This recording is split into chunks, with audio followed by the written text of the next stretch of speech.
Howdy, and welcome to Episode 1, Season 1 of Rahe Mountain Podcast. Today's podcast is brought to you by Hills and Hollers Design. Have you ever said, that should be on a shirt, or I have an event, party, reunion, or function coming up, and I want a shirt, hoodie, or sweatshirt specifically for it? Of course you have. That's where Hills and Hollers Design saves the day. They'll make a design just for you. Hills and Hollers also does vinyl decals for your vehicle, home, camper, or anything else your heart desires. Give them a holler at 513-330-4645 or find them on Facebook. Just do a search for Hills and Hollers Design. Now, on with the show. My guest today is the talented Bernard Griess. I have known Bernard since middle school, and we've remained close friends through it all. Bernard is what people used to call a Renaissance man. He's a musician, an artist, a writer, and a photography assistant, among other things.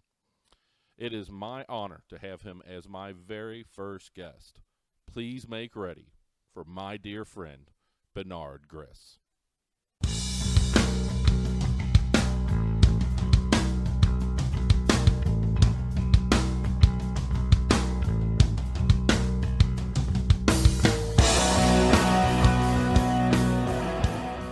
Bern. I'm fantastic, sir. How are you? I'm on the right side of the dirt for one more day. Well, I mean, that's winning, right? Right? Yeah. 2020's been crazy, but I'm still here. Well, I mean, geez, where do you start with that? You know, I mean, Yeah, things were kind of rolling along just fine for January, February. Yeah, and then the world went off the cliff.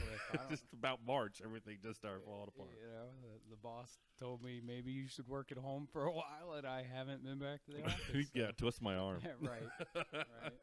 Yeah, my wife has been working from home since, I think it was late March, early April. Yeah, it was about when I was home too. It was March, because I remember, having the discussion with the boss. Like, I've got folks around me that are vulnerable. What should I do? Like, you know, because it was starting to kind of go crazy, and he was just like, well, why don't you just work at home for a little bit, and we'll see what happens. And then a couple weeks later, they sent everybody home. Yeah, and you had that opportunity before. Yes.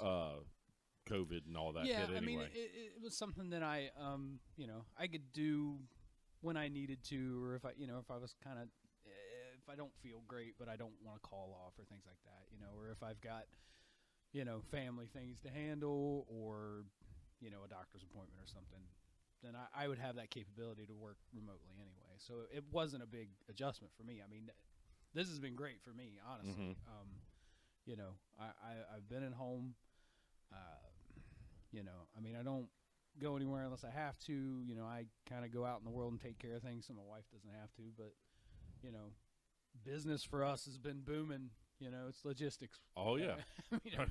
Everybody's shipping things. So, I mean. Yeah, well, I had said before the pandemic hit, I mean, golly, about 2 years ago, I said the days of brick and mortar stores, that is dwindling down quickly. Yeah. The big monster stores might survive, but the medium to smalls, why would anybody not have it just shipped right to their door? I don't know. I mean, we use Amazon all the time. Yeah. We get, the weirdest things shipped to, like, my wife had paint shipped to the house today, right? Like, she's painting cabinets or something, and so, yeah, like, we're getting paint, and, and then the next day, like, food comes, and then toilet paper comes. Yeah. And it's weird. It's like we constantly have something coming to the house now, but. Yeah. Wednesday night, we had a container of clothes detergent. Yeah. Arm & Hammer. Because my wife found it for $2.30. Right. So you get you get this case. It's like, well, I got a case of paper towels. It'll take us the next 5 years to use them all. But it's just a weird. It's just a weird time, man. This whole year has just been. I don't know. It's been off a little bit. Like there's almost like this constant, underlying like anxiety that I've felt. Well, election year doesn't help. No, it certainly doesn't. Does it? Oh boy. Especially a presidential election. Yeah. But yeah, I can't imagine. You know, there are some things. Me and my friend Jim went out the other day. I just recently got back into collecting vinyl. Yeah. And I can order pretty much any vinyl I want online. Sure. But there's something that I enjoy about going to that Phil's record store and flipping through what he's got. It's almost like to me, like with vinyl, and the reason that I love it is that it's almost like you have to work for it sometimes. Yeah. You know what I mean? Like, sure, you can order it. You can get on eBay and find anything, or Amazon or whatever, but it's when you go and you work for it, it's so much cooler. You know, when you go to like Goodwill and just dive through all of that trash, right? and you find something that you're like, oh, you know, you get that, you know, it's almost kind of like when we were a kid and you'd go to the record store. Hello, record stores, right? Yeah. You know, but you would go and you would you'd be hoping they'd have whatever it was that you were looking for, right? And then when you went and you saw it and you grabbed it and you were running out of there like somebody was going to come up and steal it from you. Absolutely. Right? So to me, that's kind of the cool thing about the vinyl is the search is almost better than, than once you finally get it. But the youngins, they've never had that previous experience. Right. So they look at us old folks doing this vinyl thing and they're like, what's wrong with you? Yeah. You have a phone. You can pull that up for free. Right. But see, that's where I straddle both of those worlds especially when it comes to music, right? Because I'll buy. I'm still a big proponent of physical product. Like I like to have a CD of something that I really love, or a vinyl if I can find it or whatever. But I also have a Amazon Unlimited subscription, so that if I same here, so I can get anything that I think I might want to listen to. But there are certain things that I have to have copies of. You know? So it's sort of being in both of those spaces, I guess. That's it's kind of having your cake and eating it too, I guess. Yeah. I knew I had my old tuner, my tape deck, and DVD, CD / player downstairs, and I knew I still had my Jensens, my big speakers. Right. But what I didn't have was an actual record player. So I wasn't even thinking. I don't know why, but I started shopping for Techniques and that, and seeing the prices, and dear Lord, I don't want to drop that kind of money. But then like a little light bulb went off. Wait a minute, my mom doesn't have any of her stereo stuff upstairs, but my mom doesn't throw anything away ever. So I called her on the phone. I said, "You still got a turntable in your possession downstairs, or anything?" She goes, "Yeah, it's in a box down there somewhere." Yeah, she goes, "It hasn't. We haven't used it in years, but if it works, you're more than welcome to have it." Nice. So I went down there and I grabbed it, and I went through all the process of hooking everything up, which was enjoyable in its own. Right. How much of that used to be like the pain in the ass to me. Now I'm enjoying hooking up components. Right. And I get it's a 1975 Panasonic. Oh, wow. With the auto return, and you can stack like five or six records. Anyway, so I hook it all up, and I got plugged in the tuner, and I got the speakers hooked up, and I didn't have any records. But then I remembered my stepfather Frank, that passed, left me his records and his parents' records. Oh, wow. So I go and grab like a opera record from 1950 something. Yeah. And put it on there, and it is dirty and scroungy. Right. But I dropped that needle, and oh my God, that sound is great. Well, I felt like I was 7 years old again, because when I was 5 when my parents bought that record player. Yeah. And it's still in the family, and it's still running. Right. Yeah. That's kind of a big deal, though. Yeah. To have something like that still around, right? Because, I mean, I don't have hardly anything from when I was a kid that I can even think of. You know what I mean? Like, and I had a turntable and everything, but when we were teenagers, you kind of, we went to tapes and then CDs, and you just sort of kind of let that go. But, I did have a couple of records still sitting around when I first started getting back into it. And we have just like one of those modern self-contained record players. So it's like it's got a turntable. You can play CDs in it. You can play an MP3 player through it. But it's got tiny little speakers, and it doesn't sound that great. But normally we're listening to records when we're just drinking and playing cards, and we're probably most of the time we're listening to like Sinatra or something on it. So you kind of want it to. You're have not being like a true audiophile having a listening party. Right. But we do buy certain things. Like the other day, I got online and I got the pre-order for the new album by the Pretty Reckless that's coming out next year.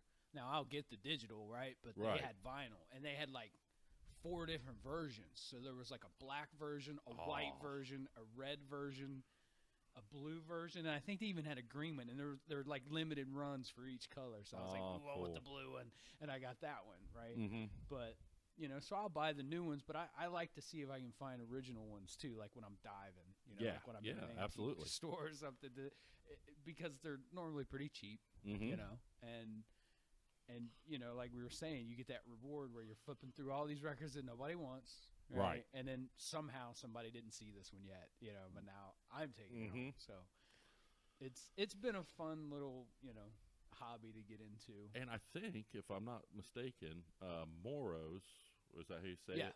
Moro's Audio. They have a bin for the used stuff that's like, at least the last time I was in there, and I didn't even own a record player, I just went in there to browse around. They had a bin of used stuff that just recently came in. It's my favorite place in that store. Right. So if you're like a regular there, right, you know all the used inventory for everything else. So you can just go straight to there and look through what came in that week. The best thing about Moro, right, is when they get a new, like they just bought somebody's collection or whatever, they got a bunch of new things in, they'll put them in that new bin, and then they'll take videos of themselves flipping through it. They really? Had, what did they have in there that I went to get? It was a Maiden record. It was, I think it was Somewhere in Time. Really? They were flipping through, and I saw Somewhere in Time, and I was at home, right? Oh, I was supposed to be working.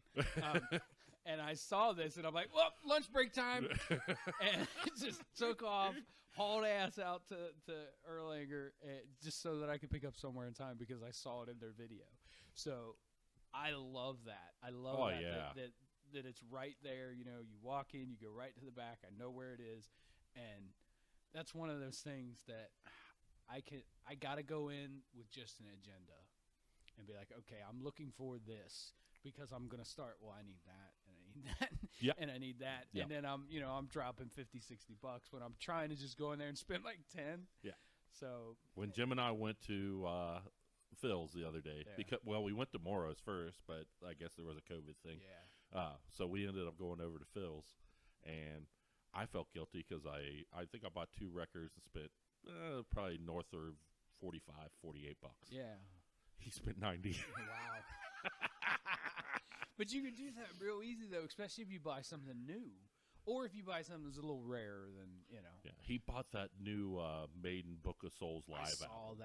I saw that. I'm so jealous. And he also bought, I think, a Wilco and something else. I don't know. He bought 3 or 4 different ones. I've bought quite a bit from there. I've got most of the classic Maidens. I still need Peace of Mind. And they've got the new one there, like the 180 gram, like the new version of. They've had it there a few different times, but I'm kind of holding out for an original copy. Yeah. I don't know why exactly, because like my Number of the Beast copy is the 180 gram, and I'm fine with it. But I don't know. I think there's something nostalgia about having the original pressing, or even if it's not quite the original pressing, maybe it's a 1989 pressing of Peace of Mind, which wouldn't be the first. It's still from that era of when you first heard it, right? You know what I mean? When you were jamming to it and it was still fresh. Yeah, I think that means a lot. I mean, my first metal record was like my first metal album was a Maiden album. It was Live After Death. Yeah. It's the first like rock album I had. Like I had other things, you know, like when I was a kid, I was very into Duran Duran, right? Yep. So I had all their records, and you know, and I had things like Springsteen, like Born in the USA, things like that. I had those vinyls, but the first like metal vinyl I ever had, my cousin Pam, her boyfriend Eric was into Maiden, like he was into it, and then he found out that I was into it. Well, he was moving or something, or they were moving into an apartment or something, and he had all kinds of, you know, crazy Maiden. He had it all over his room, and he just dumped all this shit on me, right? Like, so he gave me posters and. Is that where your Power Slave poster came Yes, from when we were young? And I still have that poster. Really? It's That thing's so badass. It's the only one of those that I still have. It's the World Slavery Tour poster. Yeah. He bought it at the concert. And he just gave that to you? Yeah, yeah. Wow. He was. I guess he was moving out, or he was, you know, just trying to clear out some stuff or whatever. He gave me so much stuff, but the things that I just loved from the things that he gave me was that Live After Death record and that World Slavery Tour poster. So that Slavery Tour poster hangs in my band's rehearsal room. Like right now, it's down there hanging. And I lost the record over the years, but I have since gotten another copy of it. I got that, you know, a couple months ago. But that was kind of like what started me on that, because I mean, you know how it is. You get that big gatefold. So there's just like that amazing cover art. Yeah. And then, you know, all the pictures of the live show inside.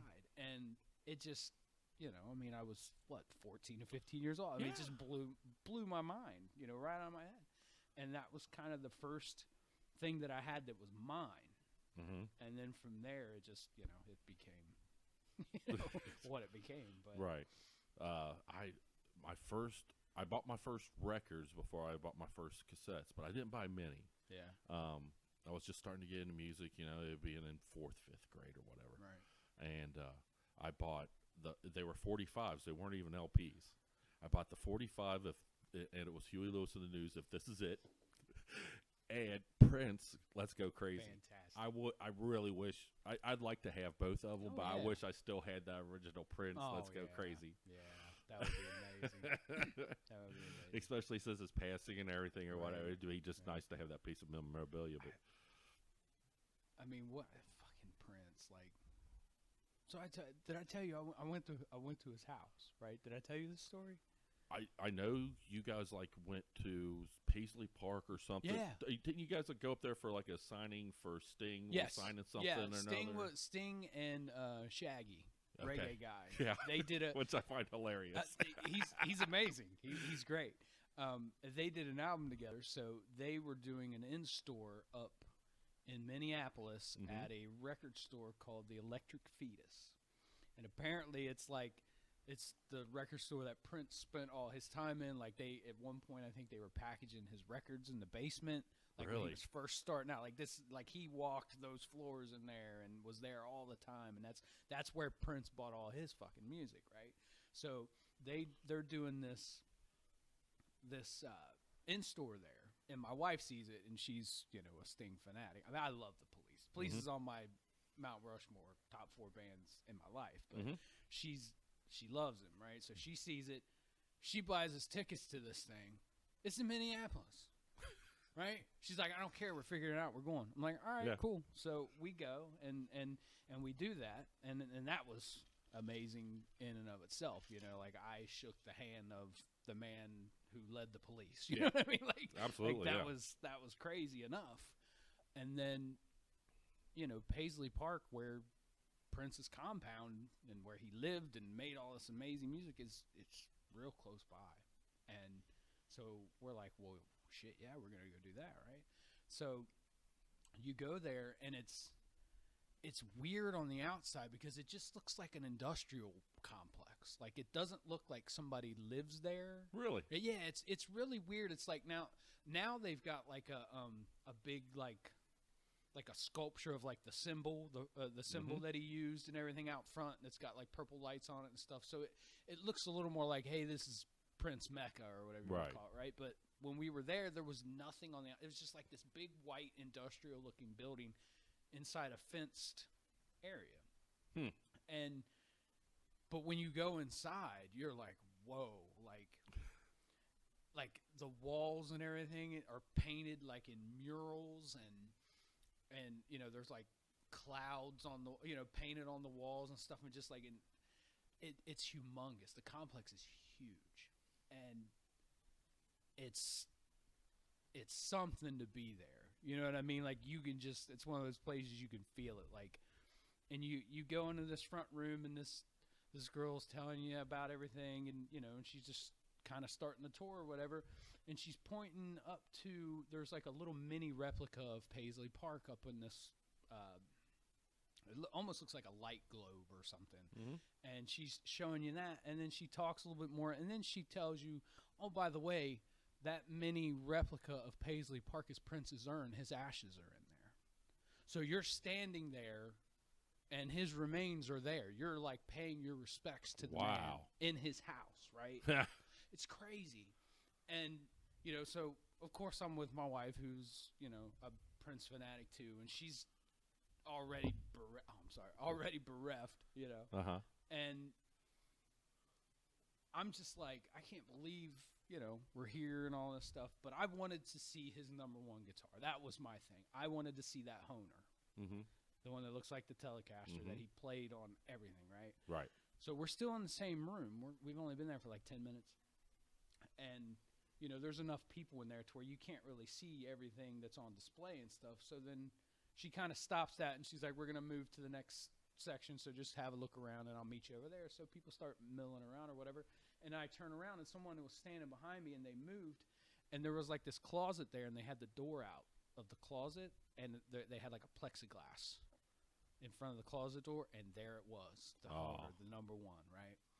So I go over to it, and I'm just standing, and so it's like I'm standing, and like the glass, you know, is like right here. It's like a foot away from me, and that guitar is on the other side of it. And I'm telling you, man, you could feel it. You could feel it. I wept. I was bereft. I was like, holy shit, like that's a relic. You know what I mean? And that was what I wanted to see. And then there's so much other stuff there, like all his, like the suit he wore on stage in Purple Rain. Yeah, that's there. His motorcycle. Oh, really? There next from the to movie? It, from the movie the purple motorcycle that he rode around on. And there's just all these different rooms, and there's like one room that it looks like a big warehouse room, like an empty, and it's got these projection screens and stuff on it, and there's all these different stages inside this area. And it has all the different stage setups that he did for different tours. And it has like the guitars that he had and his pedal boards and everything are there. So I'm sitting there like, whoa, Prince had a whammy pedal on his pedal board. You know, like just looking at all that kind of cool stuff. And then the really cool and funny part is that when you get towards the end of the tour, they take you to, it's like this nightclub that he opened there at the complex. And people could come in there, and it was like a dance club, and they would have live music and stuff. And every once in a while, people would be sitting there having dinner and shit, and Prince would just come walking in and get up on the stage and just start playing music. Unannounced, right? Unannounced. You're just sitting there, you're having your steak or whatever, and here he comes. And he gets up there and starts playing, right? So his chef is still on staff there. And you can still eat in the restaurant for the nightclub. Oh, okay. So we're looking at the menu, and if you've ever seen the Chappelle Show, where he's telling the story that Charlie Murphy's telling about Prince, about the pancakes, pancakes are on the menu, right? So it's like, well, yeah, we're having pancakes at Prince's house, right? Yeah. So I had pancakes at Prince's house. It's like one of my favorite things to tell. That's a long-winded way of saying, yes, I once was at Prince's house and I had pancakes. That is so awesome. So it was pretty cool. That was an experience, man. Like, I guess I'd liken it to, I have been to Graceland. I was like 13 or 14. I went with my dad. Yeah. Ironically, I still remember touring Graceland. It was really cool, and you could kind of really feel just the King's presence there. But what stands out in my mind, you know, childhood memories are strange. the biggest memory that I have from there is when we were pulling into Graceland. It's not in a great part of town. I hear that. I have never been, but I hear this. It's not a great area. It is not. It is pretty bad. Yeah. I guess you would compare it to Over the Rhine before the bourgeois restaurants all moved in. Yeah, right. You know, the old Over the Rhine where you didn't go after dark. Right.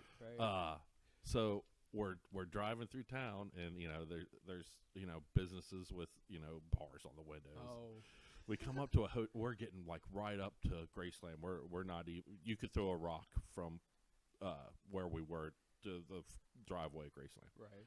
And there was a hotel across the street and kind of a catty corner to it. That it was a seedy, nasty little hotel. You know, where all the rooms are outside. You pull your car up to the no-tell motel. Right. And as big as day, right there on the sign of the hotel, all it said was hourly rates. And my father about wrecked the car because he was laughing so hard. Oh, my God. And of course, I'm 13, and I'm thinking, I'm sitting in the back seat going, why is he laughing about hourly rate? Right. Then I was like, wait a minute, why would you need a hotel for just an hour? And then it finally got clicked in, you know. Right. It took you a minute to get there. But that is like, you know, with my father passing as early as he did, that is like one of the memories that just really sticks with me, you know. Because my father liked to laugh or whatever, but I hadn't seen him gut laugh to where he lost control of the car. Yeah. Well, my dad's like that. I mean, you know my dad. Yeah. I mean, he's, you know, it's rare that he, like, busts a gut, right? Like, I remember watching, you know, funny movies with him when I was a kid. And, like, we'd look at each other, and I'd be laughing, he'd just be smiling or whatever. But it's rare that I remember him just, like, losing it. You know what I mean? Right. So when he did, it was a big deal. Yeah, you know? yeah, absolutely, yeah. And that's why I think it's so vivid for me. It was just out of character for my father. Right. My father was, you know, Mr. Stone Face, no emotion, blah, blah, blah, you know. Yeah, they were tough guys. Yeah. They were tough guys. No emotion. None. You know. Although John B. Griess, he showed one emotion a lot. He was really good at anger. The one where he was kicking my ass. But, you know, he's a little softer in some ways. Sure. You know, I think it happens to him. You know, it's a weird thing to see them change and see how they, you know, the things they put up with that they wouldn't have put up with from me. You know, it's like you see them with some of the grandchildren. Absolutely. Just, you know, looking at them sideways, like, what? Right. Come on. Yeah, and I didn't understand it myself until I became a grandparent. Right. And now, you know, those grandkids, they get away with murder. Sure. You know. I think a lot of it, too, is just by the time I even saw it with my folks and my siblings because I'm the oldest, obviously. So, you know, there was a set of rules that I had that by the time my sister came along, who's the youngest, you know, those rules just didn't exist anymore. They're just too damn tired by that point. They're sick of it. You know, I got all the discipline. I got all the rules. Absolutely, yeah. They're And just then, by the time the baby comes along. Yeah. We if they make it through high school alive. Yeah. We did our job. Yeah, and I'm the same with my stepkids. I mean, 3 of them, but now, you know, thank goodness they're all out of school and not having to deal with any of. None of them are serving life or. No, nobody's serving any time. You know, but you know, just with her, it was like I just want you to, you know, maybe graduate. Yeah. By the way, is she graduated now? Yes. Oh yeah, she's about to be 20 actually. Oh my gosh. She will be 20 years old in December next month. Oh so, yeah, gosh. it's a wonderful thing that they're all grown. Yeah. I love my stepkids, but I don't have any empty nest stuff about them.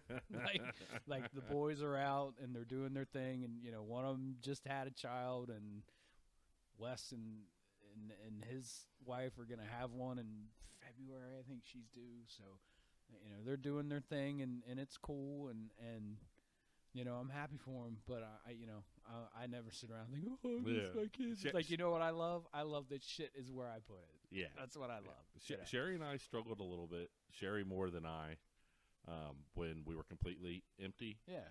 And right about the time we were completely over it and kind of digging the fact that it was just me and her, Yes. he came back. Right. Wesley did. He did. Our middle son. He came back. And it was one of those where, you know, a lot of kids do it. You know, they think they're ready to go, and you tell them how they need to be ready to go, and they aren't ready, and they go anyway, and then they get out there, and then they come back. Yeah. And so then he came back for about 6 months, and then he's been out, and he, you know, he's been fine. Yeah, you know? But you can tell, and I was the same way. You know, my mother tried to tell me what it was going to be like to live on my own and the expenses. Yeah.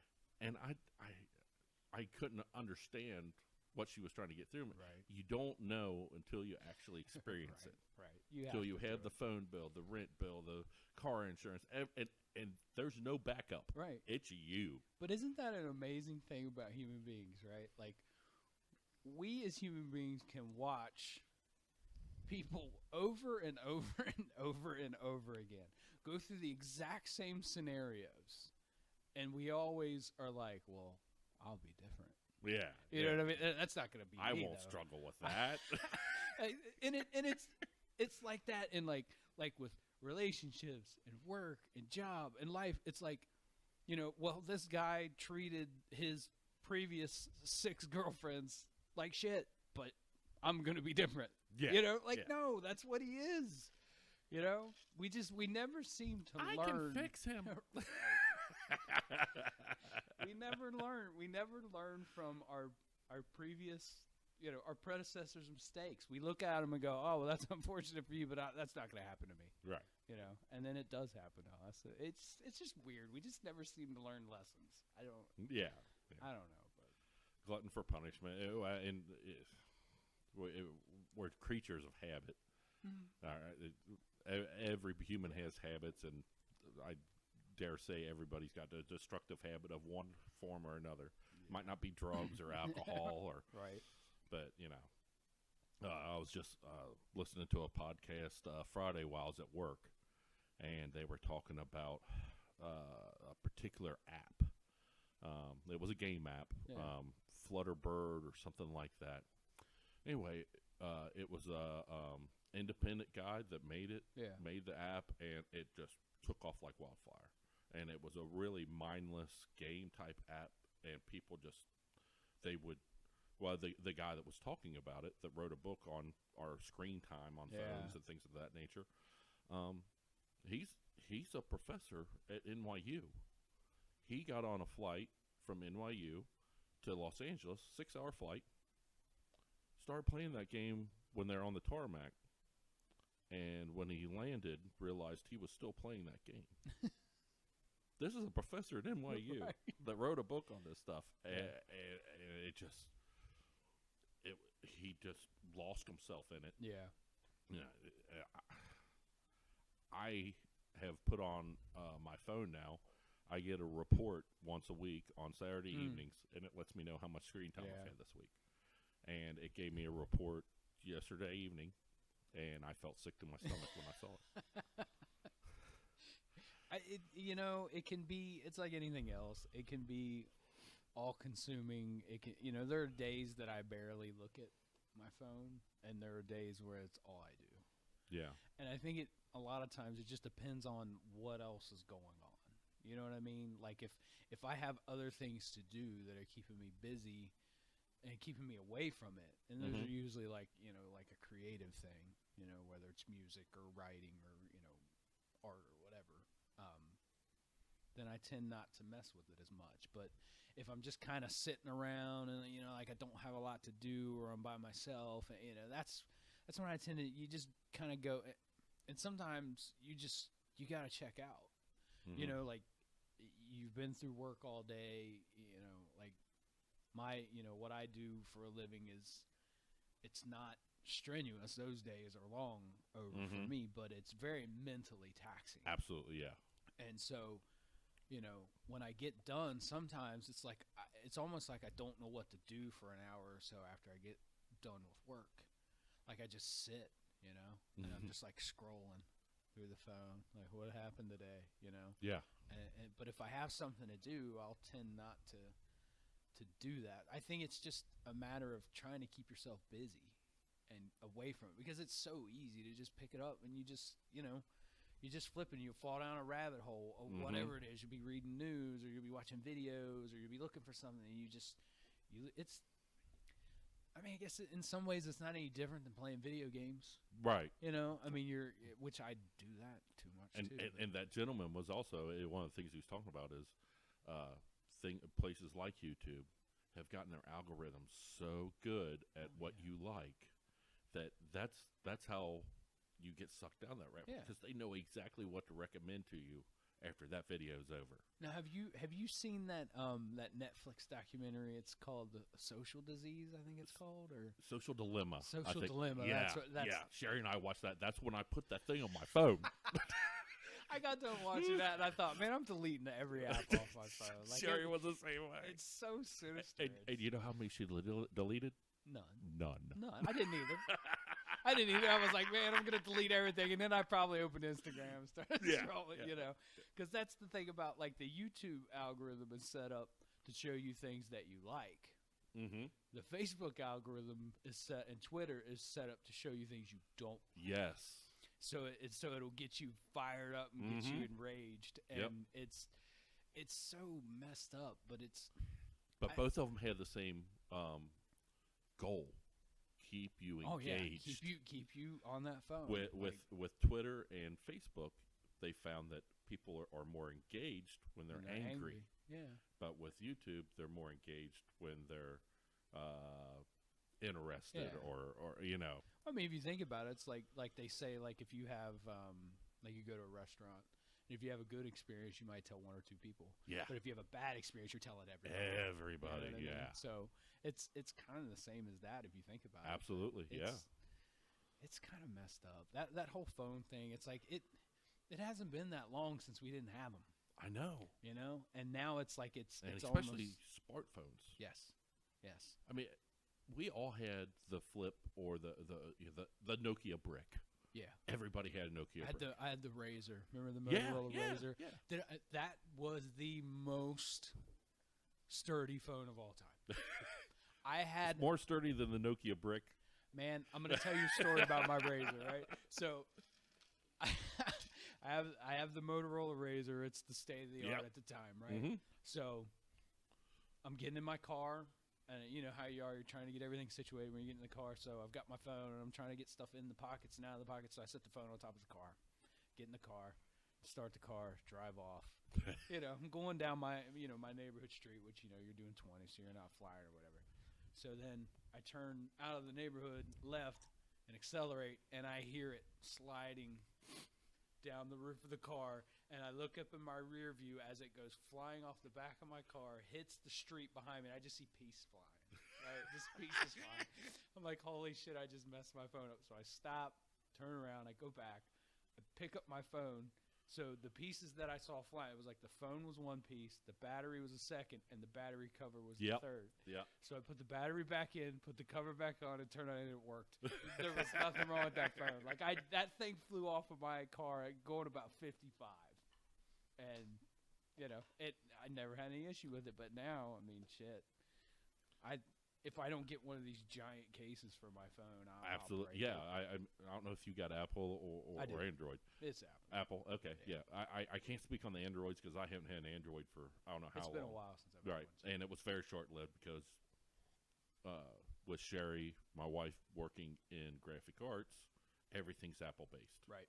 So we tend to, we're those people. Yeah. Everything we own just about is Apple. Us too. And I'm not saying it's better. I'm saying it works. Yeah. For us. For you, better. Yeah. Anyway, but today, the phones today, at least the iPhones, you breathe on them things too hard. Screens crack. They're made of glass. Yeah. It's like, I don't know. can't they make it Lexan glass, like the bulletproof stuff or something? I'm just saying they can shoot a missile down somebody's chimney from about 1,000 miles away. We can come up with a better phone, right? But I do remember back when flip phones were the big thing. Remember Nextel? Yes.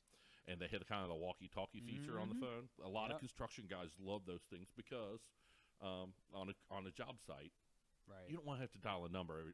If John's over at the other side of the job site and you need a bag of concrete, whatever, right, you hit the walkie-talkie thing and you set it and but they made like construction versions of those things. You talk about indestructible. Those things, but they also, you could feel the heft of them. Yeah. Like they were encased in titanium and lead and right. I never had one of those. I never used them, but I do remember seeing them. Well, my stepdad that passed this year. Oh yeah, he was a fireman, right? He was a fireman, yeah. So they always had things like that. Like he had one of the first mobile phones that was in like a case.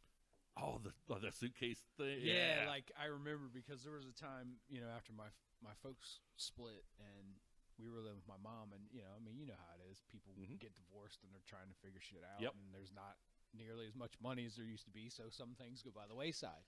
Well, one of the things that went by the wayside with us was our telephone. This was before cell phones, so it was like you had the landline at home, and we didn't even have that. Oh wow! So I had to go to friends' houses and stuff to make phone calls and shit. So when she started dating my stepfather at the time, he would come around. He had one of those in his trunk. And when he was there, if I needed to make a call, I could just go out in the driveway and make a call, right? But it was like.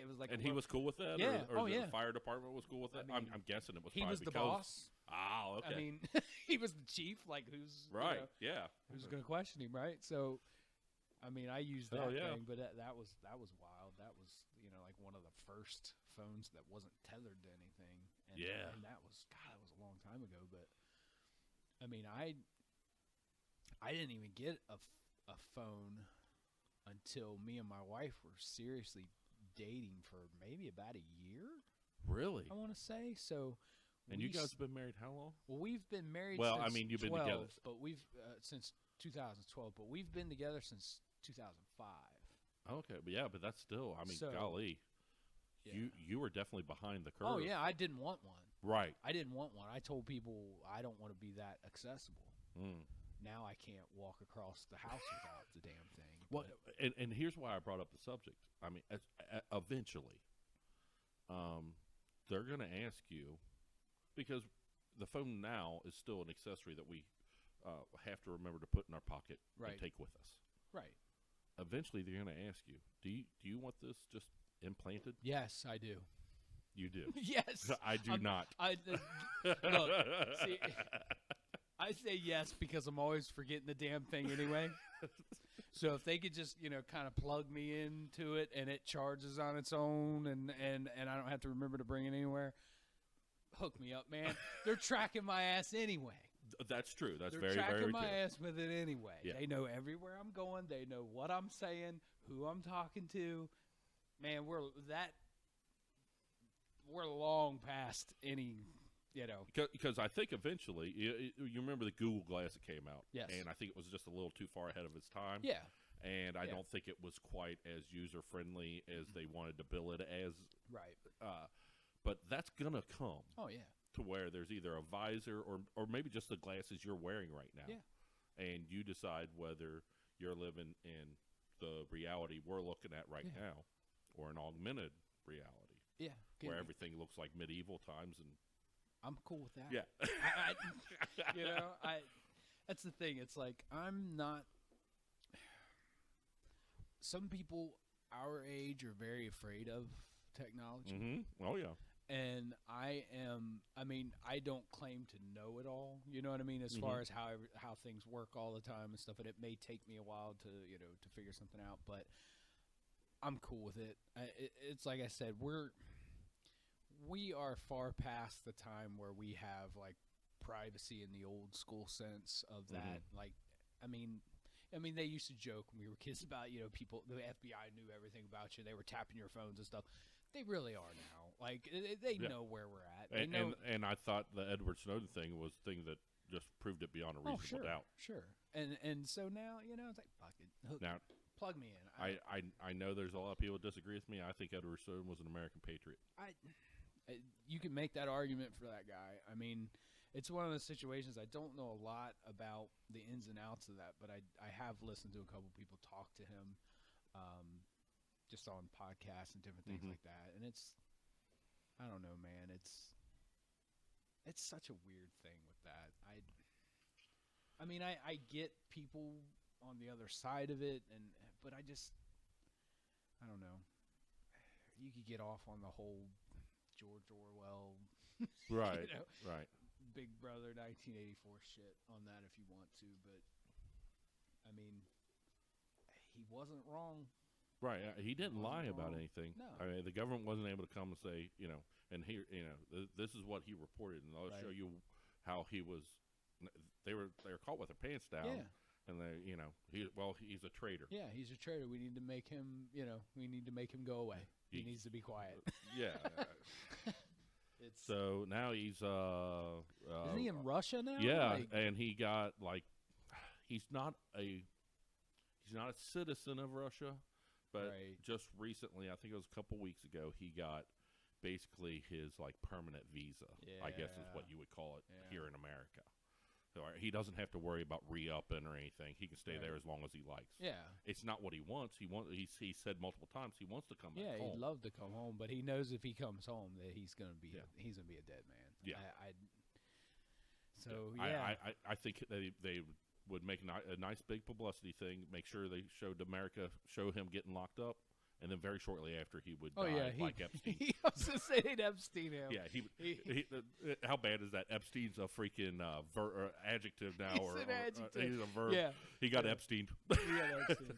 Yeah, that's... I think that's what would happen to him. And they locked up Epstein's... his old lady. Old lady. Yeah. And that story just kind of went. Yeah, it's kind of disappeared, isn't it? As far as I know, she's still alive, but nobody's talking about it. I haven't heard anything about her. They kind of dropped her down a hole and was like. And I guess I have trouble having hard opinions about it because I have no idea. I mean, I definitely have opinions on right and wrong. Sure. Doing anything to children. Beyond forgivable. Right.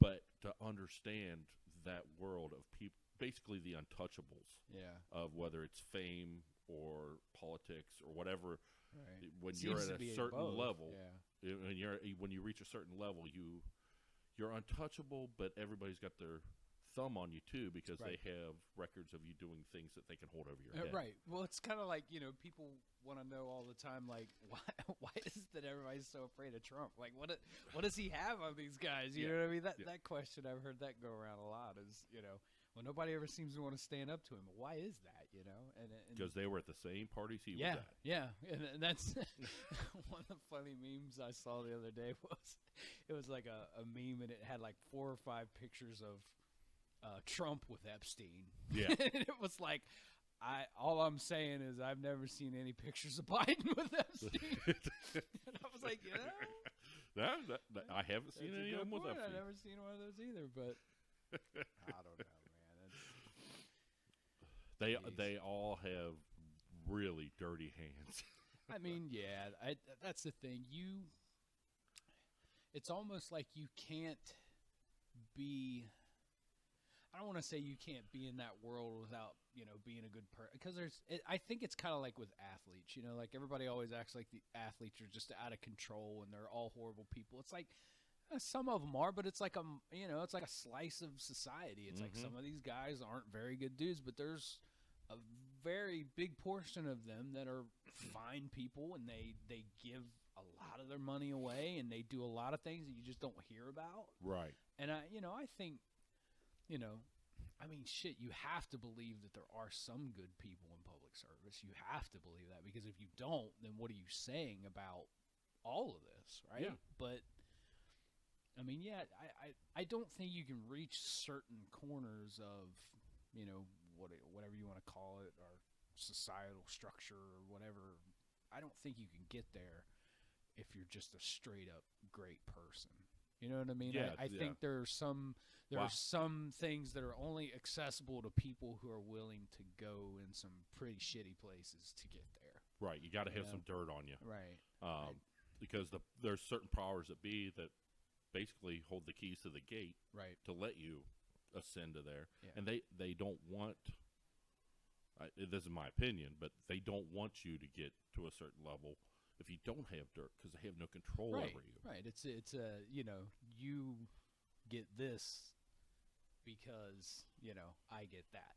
Yeah. You know what I mean? It's a tit for tat. And you can't say anything because you know what right. on both of us. Both of us are going to keep our mouths shut because both of us are going down if anything gets said. Yeah. Yeah. And that is frustrating, but I feel like over the last probably 10 years, especially since I moved home back here to Kentucky, I used to let it get, like, I would get enraged on how our leaders are and just people of influence, the ones that are just really just scumballs. But I have been trying really hard the last, especially 2 to 3 years. Yeah. If I can't do anything about it, if I don't have power to change that, don't concern yourself. Don't worry about it. Don't dwell on it. It's hard. And me being angry about shitheads and things of power does nothing to them. Right. Doesn't change their life one iota. The only person losing sleep is me. Yeah. It's one of those things where, again, it's like, you can't do anything about a lot of it, but can you do something that even, does it make you feel better? Because sometimes just venting about something makes you feel better. Oh, yeah. So, like, for some reason, I got an email from, and it must be because I'm registered as an independent. So, as the election cycle came, everybody started to try and get my vote, right? Ah, yeah. So, I got an email from McConnell's office, Mitch McConnell. The turtle man. The turtle man himself. Right? Like, if we have a list of political people all time that I hate, he's probably... he's running real close with the big orange Cheeto, but and they, depending on what day it is, they're kind of flopping, right? Yeah. But and I think it was about them nominating the Amy Coney Barrett for the Supreme Court. Now, on a normal day, I probably would have been like, man, fuck Mitch McConnell. You know what I mean? But I had just got done, like, reading and, like, I just got done watching him and all the other people talk about the last time this came up when Obama was trying to nominate, I can't remember the judge he was trying to nominate. I remember. But and from what I understand, now this is just my understanding, he was confident enough that Hillary was going to make it. Oh, yeah. To where he was like, well, we'll just let Hillary put her in when she gets in office. Yeah, because they were all they all thought that was a done deal, right? Right. So yeah, but yeah, he stonewalled it. I remember. Yeah. McConnell, Lindsey. Well, he said exactly what the Democrats are saying when they're trying to push through Coney. Yeah.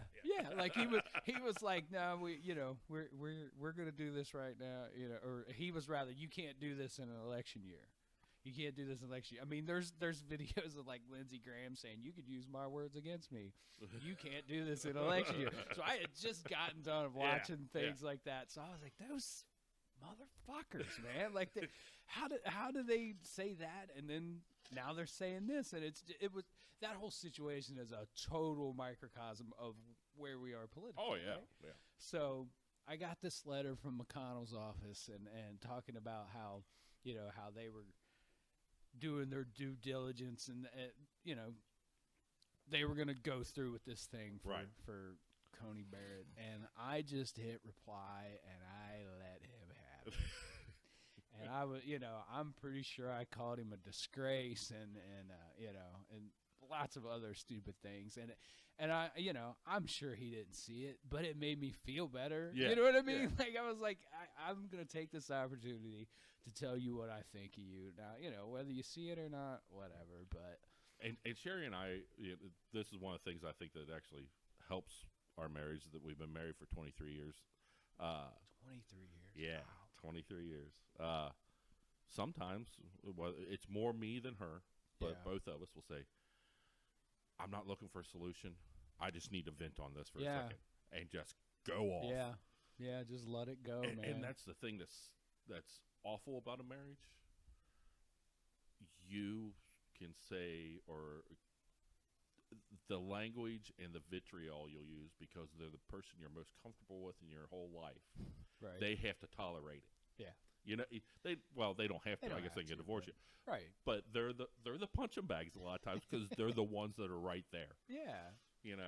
Yeah. I mean, with us, it's always it's more of a, like, when my wife is needing to go, like, I just let her go. Mm-hmm. You know what I mean? Like, I might not even respond all the time with, what she's venting about or whatever, but I just let her go, because if I don't let her get it out, then it's going to just, it's just going to eat her up. Mm-hmm. And I'm the same way too. I mean, there are times where we're just going, but we don't go at each other. It's more just about, usually it's a work situation or Mm-hmm. or world situation, like, all of the insanity that we've gone through this year. Right. It's sometimes you just have to. Well, You just gotta go. early in our marriage, it was us going at each Yeah. other because we were upset about something else that didn't have anything to do with us. Right. Well, you're younger then Right. too, and you don't really. Now, Yeah. we've learned I need to vent on it. Yeah. Yeah. Yeah. And so, and when you say that to your spouse, it helps a lot to where they're not taking it personally. Right. Well, and that's the thing about my wife and I too. Like, we're both very sensitive people, Mm-hmm. and so, people have this perception, and have had this perception of me for a long time, to where, like, I'm this, gruff. I'm probably difficult to deal with. Grump. Right? Now, like, younger me, yes. Mm-hmm. Me now, no, Mhm. not at all. And I mean, if I get aggravated, of course, everybody can get Oh, yeah. aggravated and be pissy about something. But we're both pretty sensitive, so sometimes when I'm freaking out about something, and I'm not freaking out on her or about her, like, because she's so sensitive, it'll feel that way. Mm-hmm. Right? And the same with her. Like, she'll be upset and she has to get it out, and it'll feel like she's yelling at me, even though I Mhm. know she's not. Right. Right? Yep. So we have to, kind of be like, I'm not, I'm sorry, or I'm not yelling at you or whatever. I'm just, I'm aggravated or whatever. But I have been in a very, very good position of having a clown that came before me that did everything wrong and gave me a wonderful roadmap Right. to navigating. And I was in my mid to late 30s before we even started getting to where we were talking about getting married and everything. So you're a different person. Absolutely, And yeah. you figure that out. But, so we didn't have that. We were young together and kind of figuring things out and taking it out on each other phase. Like, my wife and I, we don't fight. And Mhm. because I think we we just want to be happy. And I think we ask ourselves the question all the time. Like, if I feel like I'm getting upset about something, like, is this even worth getting upset about? Right. You know what I mean? And 99.9999% of the time, the answer to that is no. Right. Like, it doesn't mean anything. Mhm. So it's a weird thing, man. I have a lot of friends who are married, and they'll say things to me. They'll be talking about these things that they're going through, and they'll be like, "Well, you know how it is," and I'm like, I No. really don't. I mean, I'm lucky in that sense. I mean, I understand it, but When I look back at Sherry and I, we got married in our 20s, Yeah. so we had to grow up together sure, to a certain extent. Yeah. And I look back on troubles we had between the two of us, and the number one problem was communication, Yeah. and the number two problem was ego. Yeah. But the reason the communication was bad was because of the ego. Yeah. You know, she might take a stance. Well, what's the old line for that a lot of women get thrown? Well, if you don't know, I ain't gonna tell you. Right. Right. And I was like, well, I'm a man, and I ain't gonna admit that my feelings were hurt. Right. So I'll just scream at you instead. Right. You know, and both of them just boiled out of ego. Yeah. The last thing somebody with a bunch of ego wants to say is, "You really hurt me." Right. Because that makes you feel like you're appearing weak. Yeah. You know. Well, like I said, our fathers were tough guys. Yeah. And my father would never, ever, you put a gun to his head, never say, "You hurt me." Right. Yeah. No. They came from a different time. Those were tougher people. Yeah. They were tougher than us. Yeah. I mean, I'm not tough. I'm not. You know what I mean? Like, we have that joke all the time. Like, my wife's way tougher than I am. But she's been through more things than I have, too. You know, I had parents who were disciplinarians and things, but I had the typical growing up of, people my age, you know what I mean? Yeah, like, I had we were all brought up similar. If Briargate off Camp Ernest was one thing, it was a slice of Middle America. Yeah. Oh, yeah. Absolutely. That was. There was that sitcom Wonder Years. Yes. That was like based in the 60s, I think. Yeah. We were the 80s version of that. Absolutely. To a T. I mean, we were all watching each other. We were all each other's babysitters, so they weren't. Well, they couldn't watch us because they were working. Right. So, yeah. I mean, we were just an American version of like what tribes in Africa are, where like the whole community like lives together and everybody knows each other. Yeah. The subdivision was the same, pretty much the same as I think. Because we were always at somebody's house. It's not like we were in some other neighborhood or in some other town or something. Like, we were just hanging out at somebody else's house. We were in somebody's garage. We were so comfortable with where we were at. You and I both turned 16 and didn't even think about getting a driver's license. No. Didn't even cross our minds. No. It was like, where am I going to go? Yeah. I mean, I don't have anywhere to go. How comfortable is that? I want to sit here and play my guitar. I ain't going anywhere. Because I listen to people that are older, and they were counting down days off their calendar until the day they could take their driver's test to be able to get out. Yeah. And we were like, we're good. Yeah, I don't have anywhere to go. I got to walk to Craigler's house for practice. Oh, my life's so hard. Right. I got to carry my guitar down the street. And I don't know if you remember this. I had that Sakova bass. Yes. But I also had my Casio keyboard, and it had the soft padded case. Well, I didn't have a case for the Sakova. So you put the Sakova in the keyboard case with the headstock sticking out the top. And then I would carry that crate amp. That 50-watt crate amp, and this was the old crate where they actually put the crate around the outside. That thing probably weighed 600 pounds.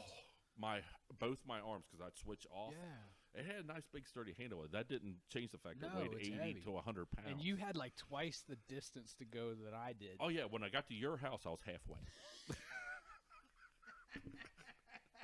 And why I didn't just leave it at Kreckler's. And because you wanted it at home, man. It's not like now. I was with some friends playing some music earlier today, and I was bitching because I'm like, well, I've got like 3 amps. I've got like one at my house, and then I've got one at my band rehearsal, and then I've got one at where we were playing today, and I need another one. And I'm like, who needs 4 fucking amps, right? But I'm like, I guess it's kind of cool that I have that many things that I'm kind of messing with. But it's like, then you had 1 amp. Yeah. So if you left your amp at your buddy's house and then you got home and wanted to play, well, tough shit. You didn't have anything to play through. And it's not like you had another one. Right. You know? Like, it's who the not hell like, had 2 amps? Right. And who the hell had enough money to have 2 amps? Right? If you're one of the well-off kids, you had a Rocktron. You did.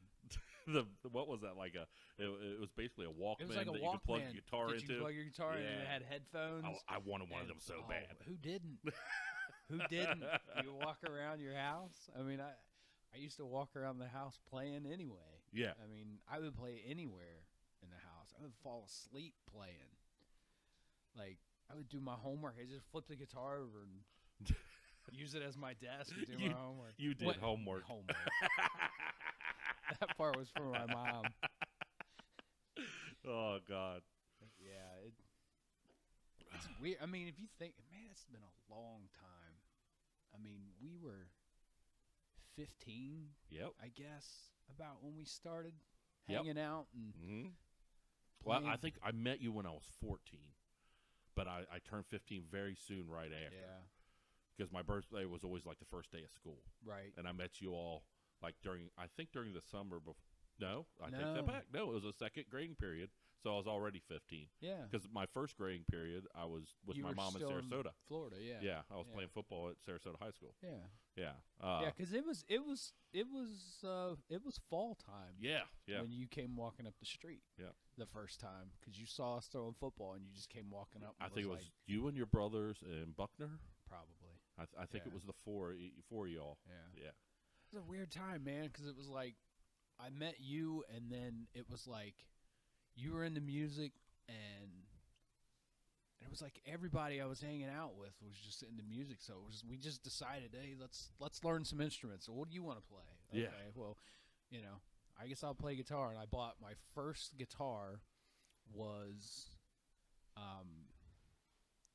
It was a Strat, wasn't it? No, that was the first guitar I had that worked. Okay, the Yakima V. Yes, I bought a Yakima. You paid Flying money for V. that? I thought you got for free. No, I gave Alex Willoughby $50 for that, which would have been fine, right? But and it's one of those things that I don't understand why I did this. I had that guitar, and I never wired it to work. And my father lives in my house, who is he's a professional electrician for the railroad. My dad can wire anything. Right. And he plays guitar. So, like, why did I not have my dad fix this guitar for me? I don't know, but I never did. Did he even know you had bought that guitar?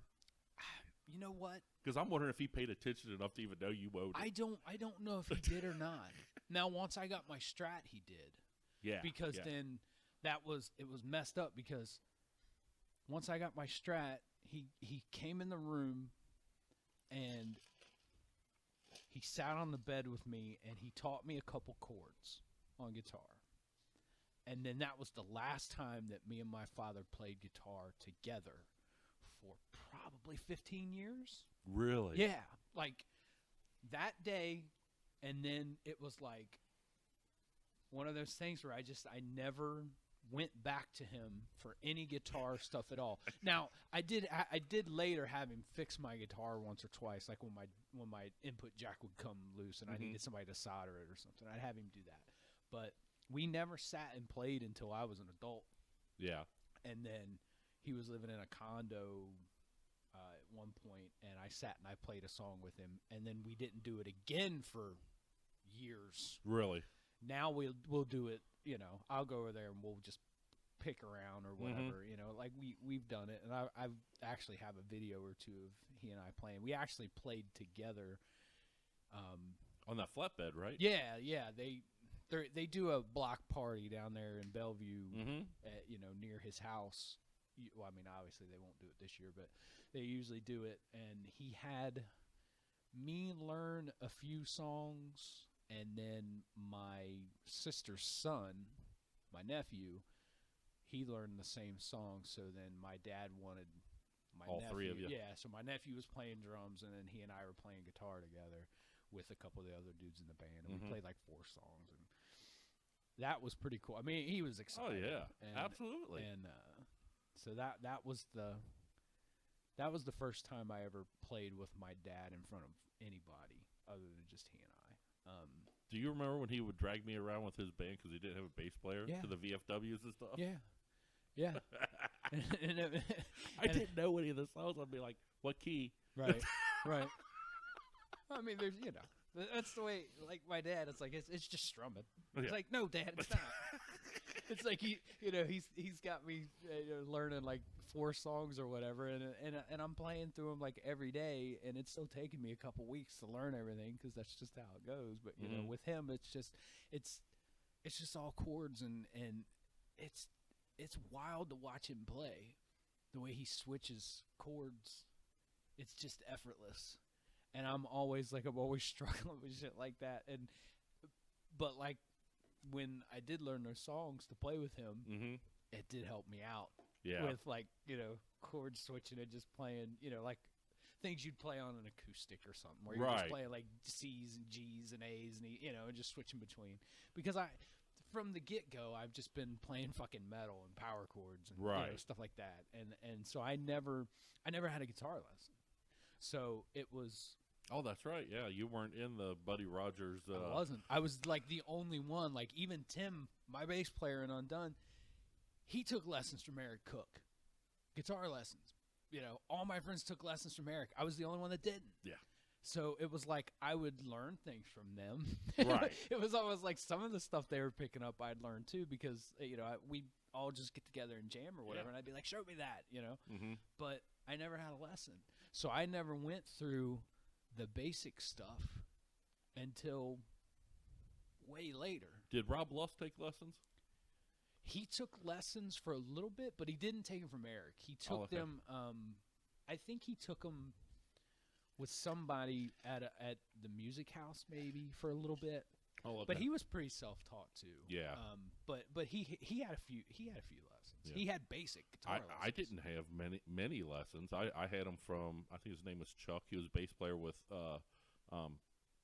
Blake's band. Yeah, Chuck passed. A few years back. Yeah, Blake told me about it at the Queensryche concert. That was awful to hear. Yeah, that's terrible. But I remember he was the guy that everybody took the bass lessons from at that time. And I still do certain things that he did. Yeah. One of the things he did is he would grow his fingernails out just a bit. He was a finger player. Yeah. But he would grow his fingernails out to where when he would play, you're playing with your fingers, but the fingernail, if it's just long enough, it's kind of like the flamenco thing. Yeah. You get a little of that brightness, like almost like you're using a pick. And I still do that today, but the problem is work, they get mangled and tore. But I'm always like trying to be careful with them before a gig, so I have them just long enough. Right. How gay does that sound? I mean, but that's the thing. It's like that was formative for you, though. Yeah. Like that's when you were figuring things out, and those things we'll do those forever. And I still know my first, second, third, and fourth position scales. Well, it's funny when I'm playing with people that know music, they know theory, or they know scales and stuff, because I don't know any of that shit. Right? Like, I don't know any of it. You do. You just don't know the terminology. Right. But it's like, when someone throws the terminology at me, I'm like, English? Yeah. Like show me what you're talking about. Yeah. Because I don't speak in that language. And some days I wish I had gone through all of that. And then other days I'm kind of glad I don't, because, I kind of do things weird sometimes, but it gives maybe it's a little different, right? It gives you that originality that it's coming from you, and not you're not just a disciple of. Yeah, because it's like we were talking a little bit earlier, like when it comes to the way I approach it now, is like when I was young, and like most of us were at that time, when all that stuff was going crazy, with people shredding all over the place, and and it was the thing. And I mean, I love to see anybody shred any instrument. I don't give a shit what they're playing. Right. I mean, like piano, violin, whatever. I think it's amazing. I'll watch somebody shred on a banjo. I mean, for some reason, it makes me laugh. Like when somebody's just on a banjo. Because nobody can hear a banjo without thinking of Deliverance. Maybe. But I mean, I love to see people that are really good at it. But like for me and my own personal approach anymore, it's been more like a more basic type thing. Like like the guitar parts I'm playing in Undone are so simple.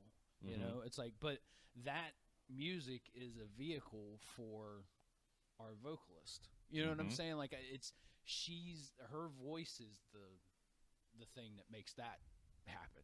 You know what I mean? And so I'm always trying to think about, well, how do I facilitate that? Now, we'll have these little parts where we kind of get a little silly, but I mean, for the most part, it's it's easy stuff. It's power chords and open chords and let her do her thing over it. Yeah. And that hasn't always been the case. I used to try and write things that were difficult to play just for the sake of it.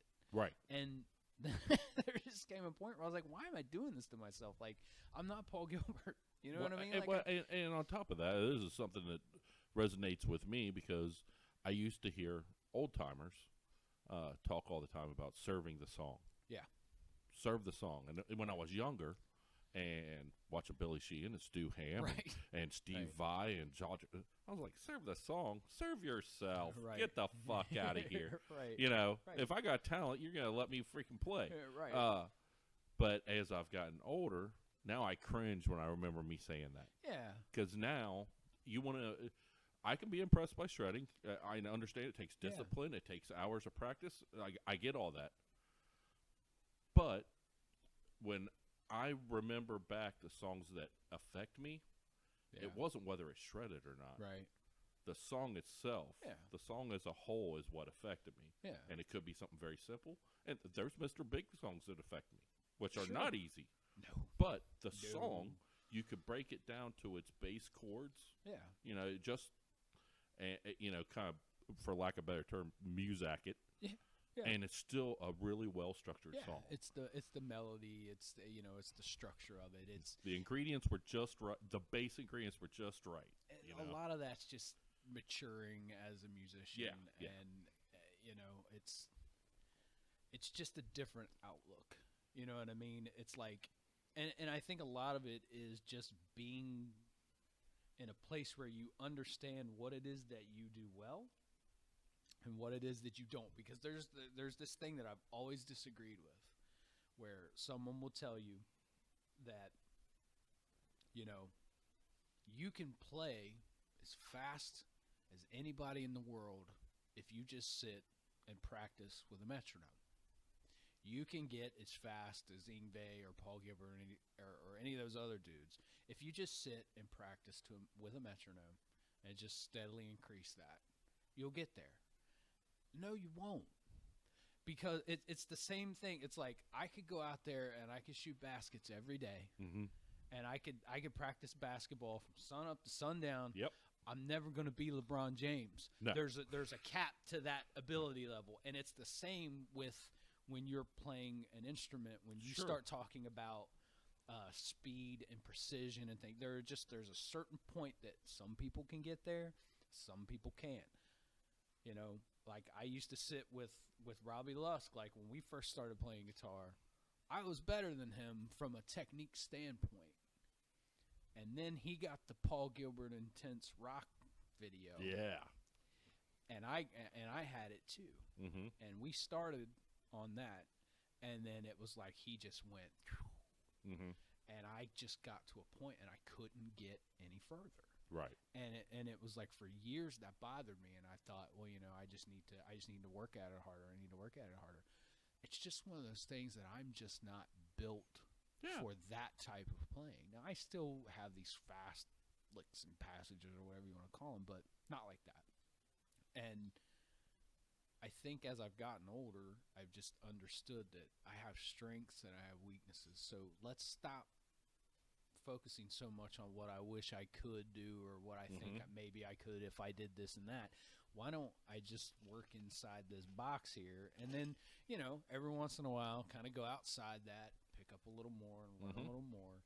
And I think I've come to grips with that, you know what I mean? Because when we were young, we all, especially us guitar players, we all wanted to be Yngwie, you know what I mean? Yeah. Like, and who the hell didn't? Right. But, I mean, I've seen that guy in person. I ain't doing that.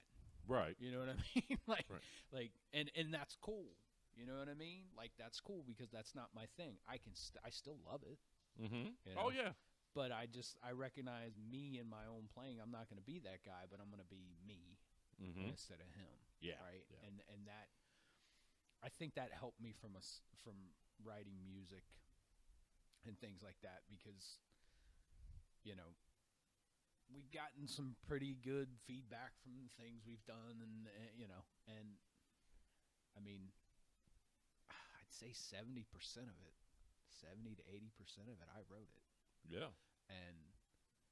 But I couldn't get there until I came to those realizations, and then you get, with like-minded people, because that's the hardest part, right? Is getting that team together where, everybody gets, you're never all going to be on the same page. That's nonsense if you think that. Right. But you have to be able to get to a consensus. Yeah.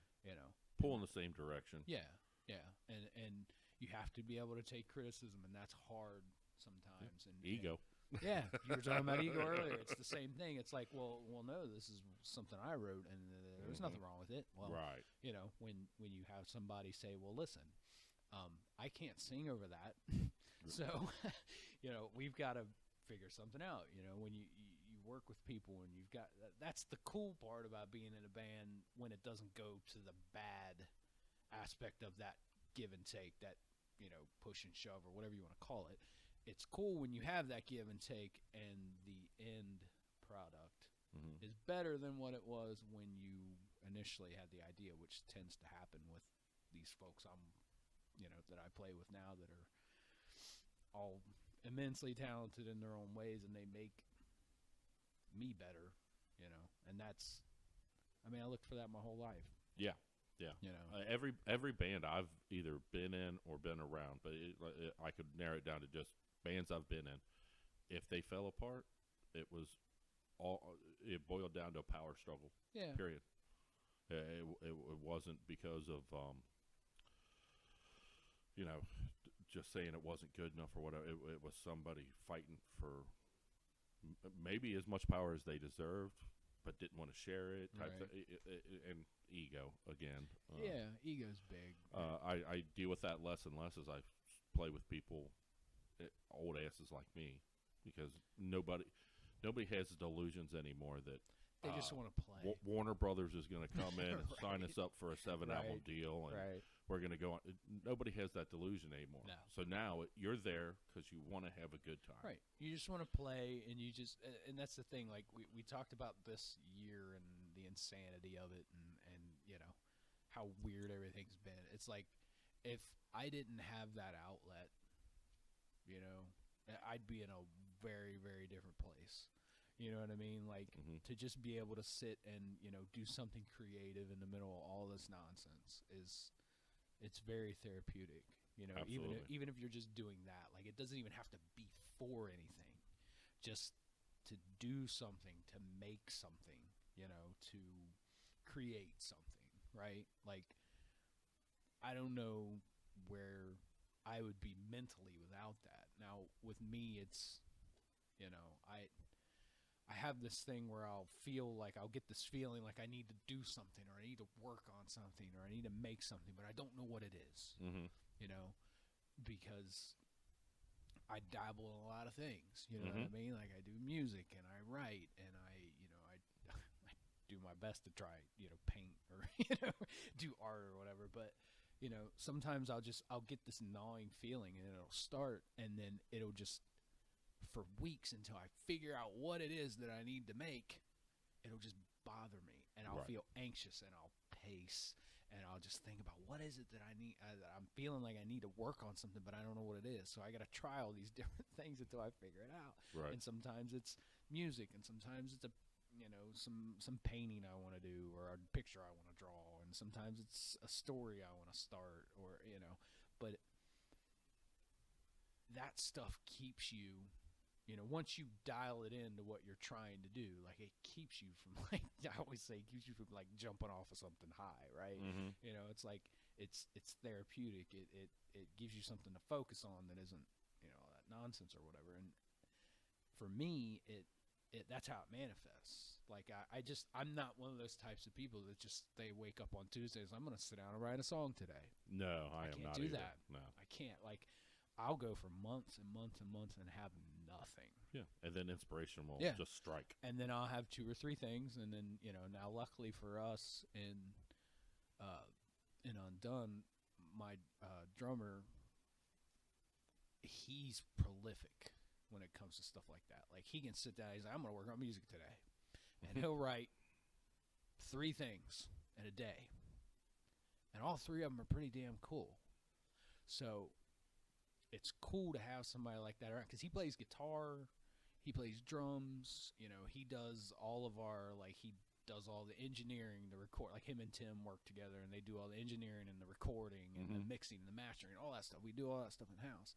And so he's got all of these things that he can do. So he'll pick up a guitar and he'll write all this music, and it's incredible. And he can play, like, you know, the piano and stuff. And he'll be like, oh, okay, you know, because we work out of Dropbox a lot, you know. So he'll be like, hey, I put like 6 things in Dropbox. If you like any of them, let me know. And I'll listen to them, and I'm like, I love all 6 of them. Yeah. But now, can we turn those into a song for the band and the type of music that we do, right? So because he tends to write in like a cinematic type thing, where it's almost like he writes like he's scoring something, because he's into doing that too.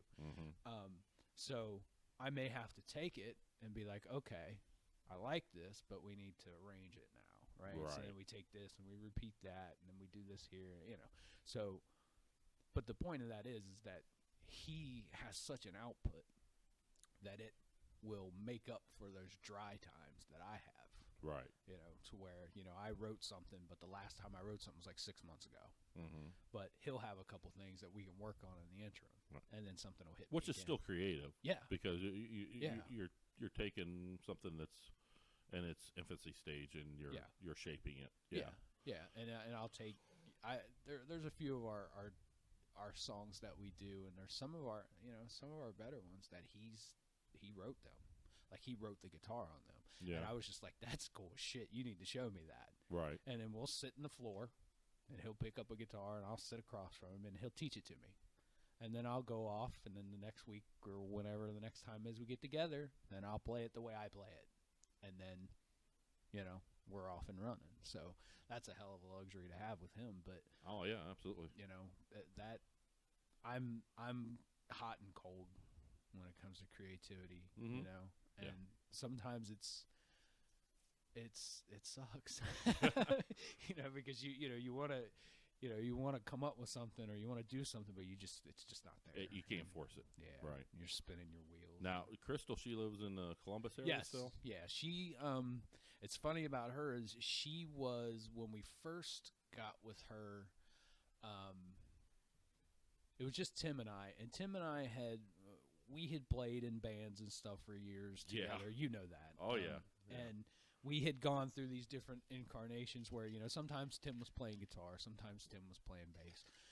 And we sort of came to a consensus that it always seemed like we did the best things when Tim was playing bass and I was playing guitar. Like, that was when we would come up with the best sound and the best, you know, the structure of what we were doing. So we settled on that. And for about a year or so, he and I were just writing.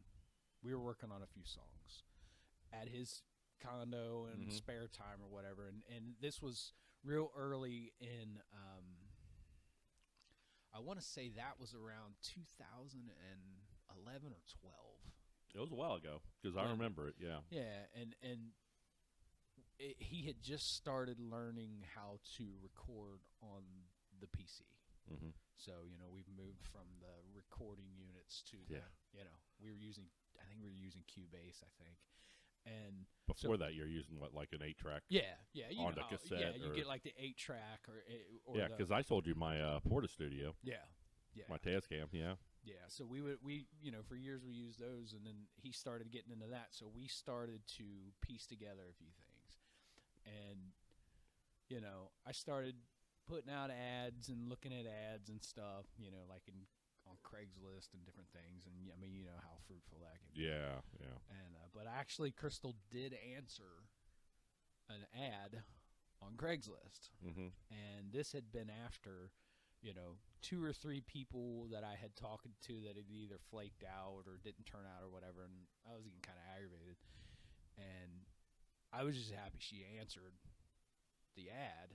And you know, so she was actually living like down in Kentucky, like around, I want to say she was around Richmond. So she was about the same distance from us now, or then that she is now, but she's just north of us instead of south of us. Exactly, yeah. So, but she said in her ad that she was willing to travel within reason to work with people. Mm-hmm.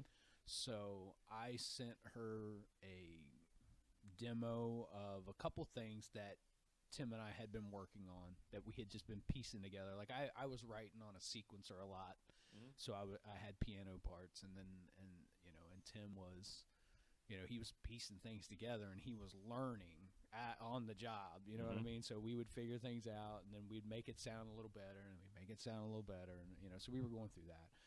So I send her those tracks, and then like the next day, she sends me a message, and she's like, "Well, I have words for this one. If you'd like to get together and see if you like what I've done with it." And I'm like, "Well, yeah, sure." I was like, "Man, that's quick." So she came all the way up here. We went to Tim's condo, which you've been in Tim's little studio room in his condo, and we went in there, and we basically were just like, okay, well, we're gonna set a mic up, and we're just gonna play the track, because we had we had the track recorded and guitars and bass and everything on it. We're just gonna play it, and you just sing to it, right? So I'll never forget that. We're sitting there, and he plays the track, and we're sort of standing like next to her, but we're kind of back, a little bit. And she started singing, and she opened her mouth to sing, and I was like, and I looked at Tim, and I was like, holy shit. Like, that was the first time I'd ever been in a room with somebody, and they were singing. Not like, you know how it was when we're growing up. Everybody thinks they can sing, right? And then you put them in a microphone in their face, and then they become very meek little mice. Like, and it's real. There's no projection or power to it. She's singing, projecting, and I'm like, and I'll never forget that. I looked at Tim. I'm like, holy shit! And she sang the whole song, and we were like, all right, yeah, this is a thing now. Like it was like that, And then come to find out, I find out later that she had, like in high school or right out of high school or something, she had sung like opera and shit. So I saw a video of her singing in an auditorium in front of people without a microphone. Wow. And like singing, you know what I mean? Like, and it's feeling. So I was like, yeah, she can do this. So, but she's a little younger than us, so she hasn't, she hadn't been through all the nonsense of bands that we had been through over the years. So it was an all new experience for her throughout all this. So in the beginning, like I would have to coach her a lot as far as like lyrics and like, projection and when to back off and phrasing and timing and all these things, and especially on those first few things we did, it was a deal. But now it's less and less that I give any input. Right. You know what I mean? I'm like, I'll send something to her, and she'll come back, and I'll be like, it's great. Training wheels are off. Yeah, like it's like I have nothing to add. Every once in a while, like when we're recording for real, I like to be there, because there are still times where I'm like, I want you to really kick that in the ass. You know what I mean? Like, I hear where you need to be. You're almost there, and we'll do that type of stuff. But more often than not, like I used to have to like kind of coach her through melodies and things like that, just because she wasn't there yet. She had never worked with other people before. But now I don't have to do anything.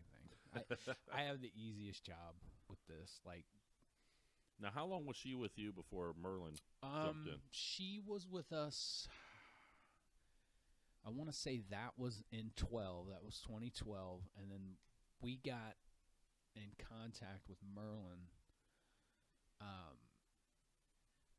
in late 2012, early 2013. Okay, so less than a year. Yeah. We hadn't been. We had gotten together and we had recorded 2 or 3 things, and then I let a friend of ours hear it, whose name is Warren Stallworth. He also does hip-hop stuff under the name Alpha Riff. Yeah. I remember seeing him comment on stuff like on your social media stuff before. Yeah. He actually, I've played on some of his stuff before. Oh, really? Crystal's done some vocals on some of his stuff too. We've worked with him a lot. Now, did he move away or something? Yeah, I think he lives in West Virginia now. Oh, really? He was for a little bit. He was in Louisiana, and then he came back, and now I think he's in West Virginia. I think, but that's a recent development. But he used to play in a progressive metal band because he's a hip hop dude, but he also loves rock and metal. So he used to sing in a band and play guitar that Merlin was the drummer for. Oh, okay. So I know Warren because we worked together at DHL for a little while. So I would see him periodically at work, and for whatever reason, we just started talking. And then I knew he was a creative type person, and I just on a whim, I said, hey, I'm writing some music with these folks. You want to hear it? And he's like, yeah. So I sent it to him, and he comes back to me. He's like, I know somebody you need to hook up with. Yeah. And I'm like, obviously, who's that? And he's telling me about Jesse, who, Jesse Merlin Williams. Yes, he's named after the Wizard. His parents named him after Merlin, the Wizard. We just call him Merlin. But he's telling me about Merlin, and I'm like, well, yeah, man, I'd love to talk to him, And so I kind of social media stalked him for a minute. And we all do that. Yeah. And he had a video on one of his pages of him playing Tom Sawyer. So I'm looking at it, and Tim's a Rush fanatic, so I know as soon as I show this to Tim, he's in, right? Yeah. So I watched it, and this guy is just he's amazing, and so I show it to Tim, and then I started talking to him. I think Warren put us in a comment thread together on some post on Facebook where he was like, hey, I'm just hooking people up, right? So he's like, Merlin, here's Bern, you guys need to talk. So we started talking. I sent him a couple of tracks that had no drums on them, and at first it was just, he was just going to put some drums on these tracks for us because we didn't have a drummer, and we were tired of trying to program drums. So I send him a track. 2 hours later, he sends it back. Yeah. And that's the thing about him is 2 hours later, he sends it back. It's flawless. It's perfect. I have no suggestions. So I'm like, yeah, man, that's fantastic. I'll send you another one. So I send him another one. Same thing.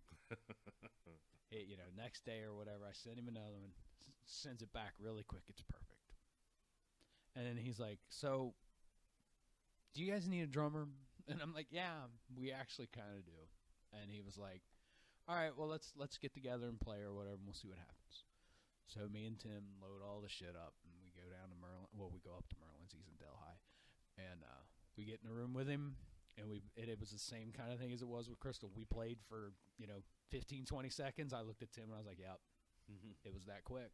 And since then, it's been the four of us, and we were a 5-piece for a minute, and we have.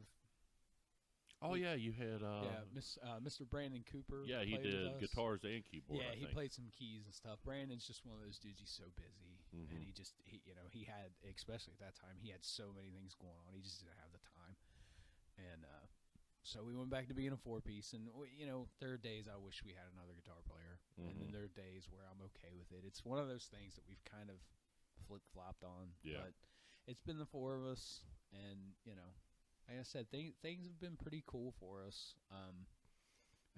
It sounds like, just given what you've told me about Merlin and his able to write guitar stuff, and your all's lack of playing live. Yeah. Another guitar player probably isn't needed unless it's not the live thing starts to. Yeah, and that's kind of with us. It's been this thing where we've had these things. We start getting ourselves prepared to do that, and something has come up. Right. And one of the things that happened is we were starting to get ready for that, and then that was when we parted with Brandon.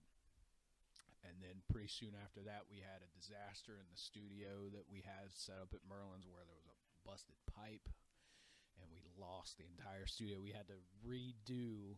We had probably half of our record recorded at that point, but we had to start over. Wow. Because the problem was that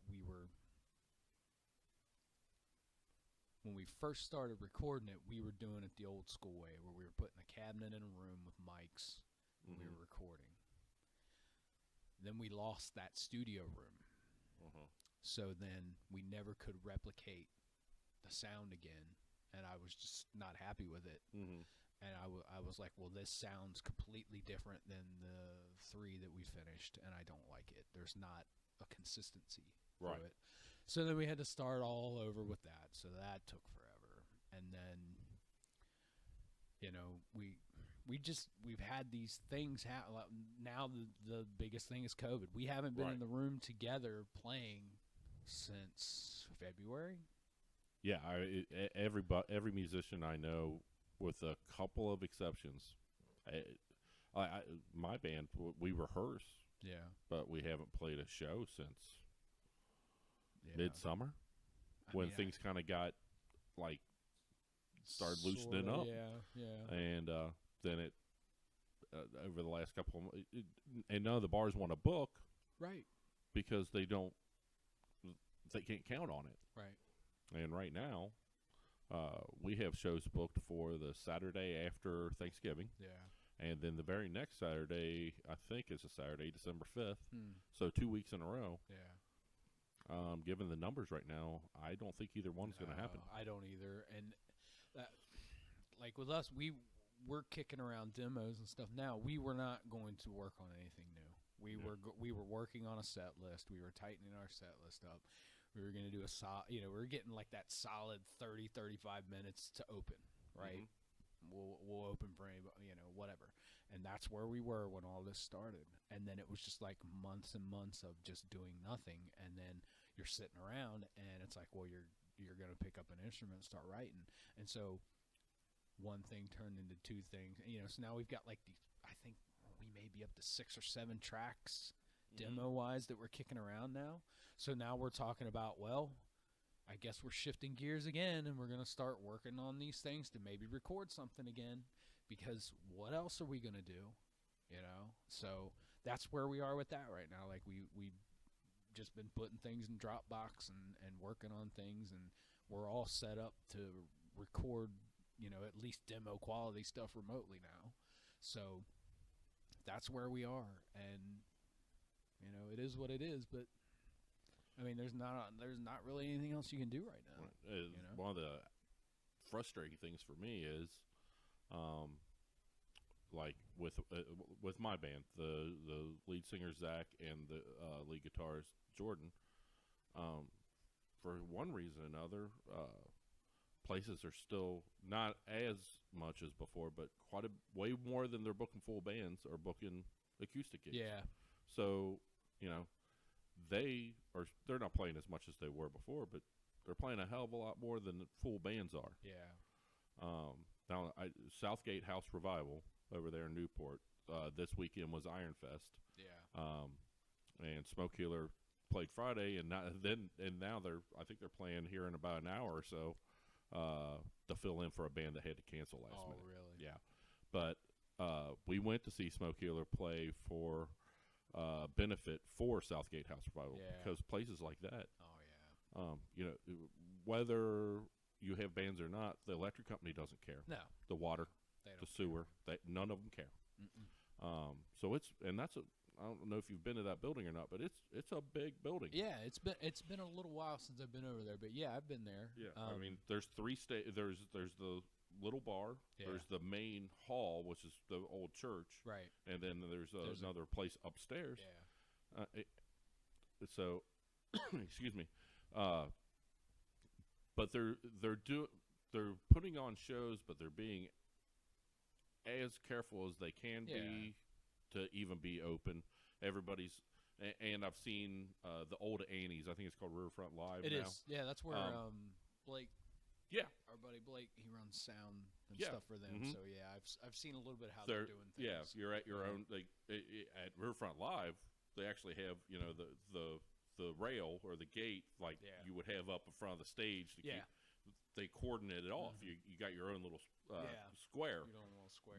with the people, but and it's kind of the same thing as Southgate House without the gates. Yeah. You have your own table. Right. You stand up from the table just like a restaurant.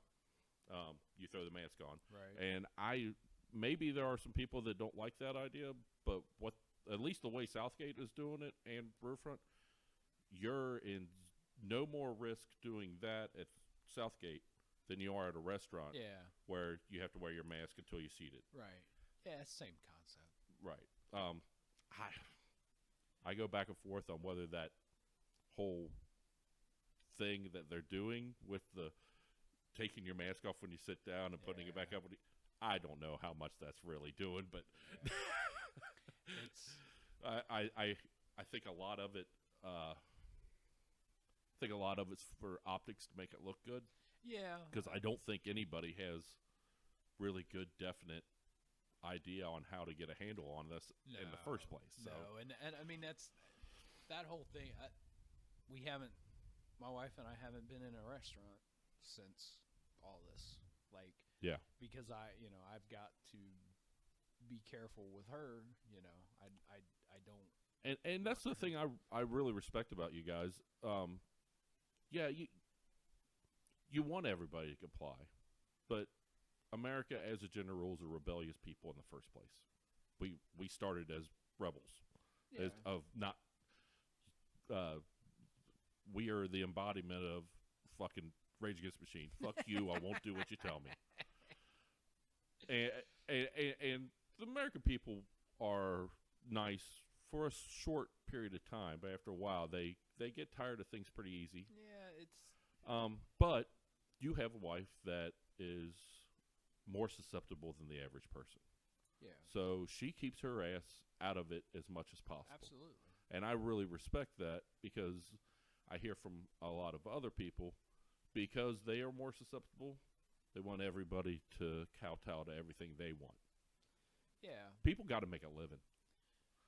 You shut down this country long enough, businesses aren't going to come back. They're going to go under.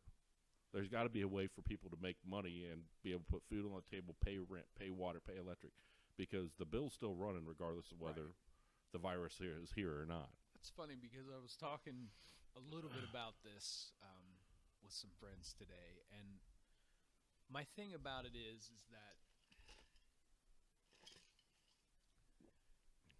it's like with all the rest of this stuff. There's such a fine line between all of it and which way you're gonna tip, right? So, I mean, yeah, America, started on rebellion. We're rebellious people. I think today's America is a little more selfish than rebellious. And I think there's a few things at play, right? But to me, if we would have been handling this in a different way from the start, I don't think we'd be where we are right now. And what I mean by that is everybody always talks about money, right? Mhm. And there's not enough money. There's not enough money. There's never enough money, right? When somebody wants to start dropping bombs, they always find the money. Yeah. Okay? Whenever it's time to go blow somebody up, no matter where we are financially as a nation, somebody always finds the money, right? Why couldn't we have found the money to just shut everything down, pay everybody, because it's there? If you want to sit and tell me it's not, you're crazy, because it's there. Just go look and see how much money they spend on something like defense per hour. Mm-hmm.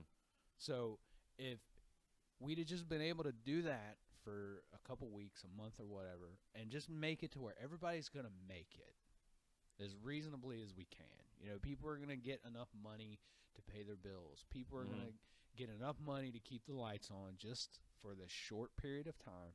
Everybody just kind of keep to yourselves for a few weeks, we would be in such a better spot. But we did this half-ass lockdown, to where it was like, well, most of y'all are going to go stay home, but you people, we got to have you out there because you're essential, right? Mm-hmm. You were designated an essential worker. I was designated an essential worker. Now, luckily, I had the ability to work remotely, but you didn't. No, I didn't. You were called an essential worker. These nurses and doctors, essential workers.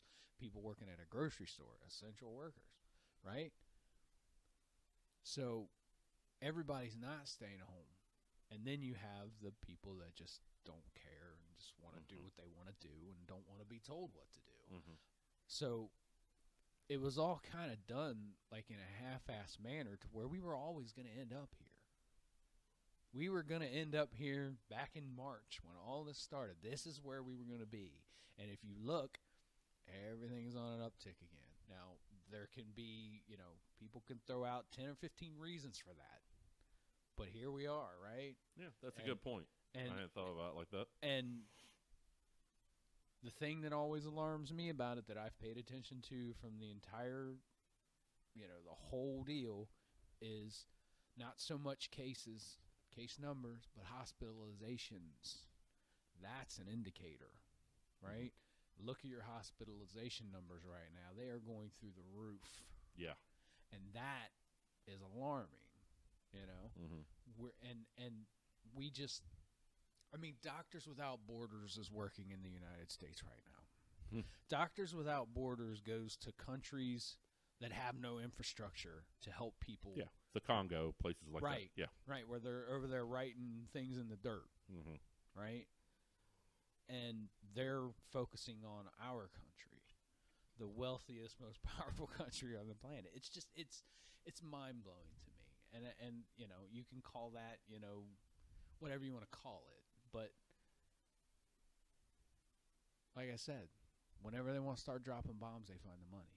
That's very true. So why can't we just we should have done it? And and I'm not an expert. I don't know the ins and outs of everything, but I just we did this half-ass thing, and now we're worse off in a lot of ways than we were then. I think the rate of people dying is going down because they're starting to figure out better ways to treat it. Mm-hmm. But the amount of people going into the hospital for it is going crazy right now. Why is that? It's all extremely. Everybody wants to make it, black and white. It's this and that. It's real simple. It's not. It's all really complicated. There's definitely nothing simple about it. That's for sure. No. I would have been. Just me personally. I can't. I don't know how. I'm sure there were going to be some people that threw a fit regardless of any shutdown.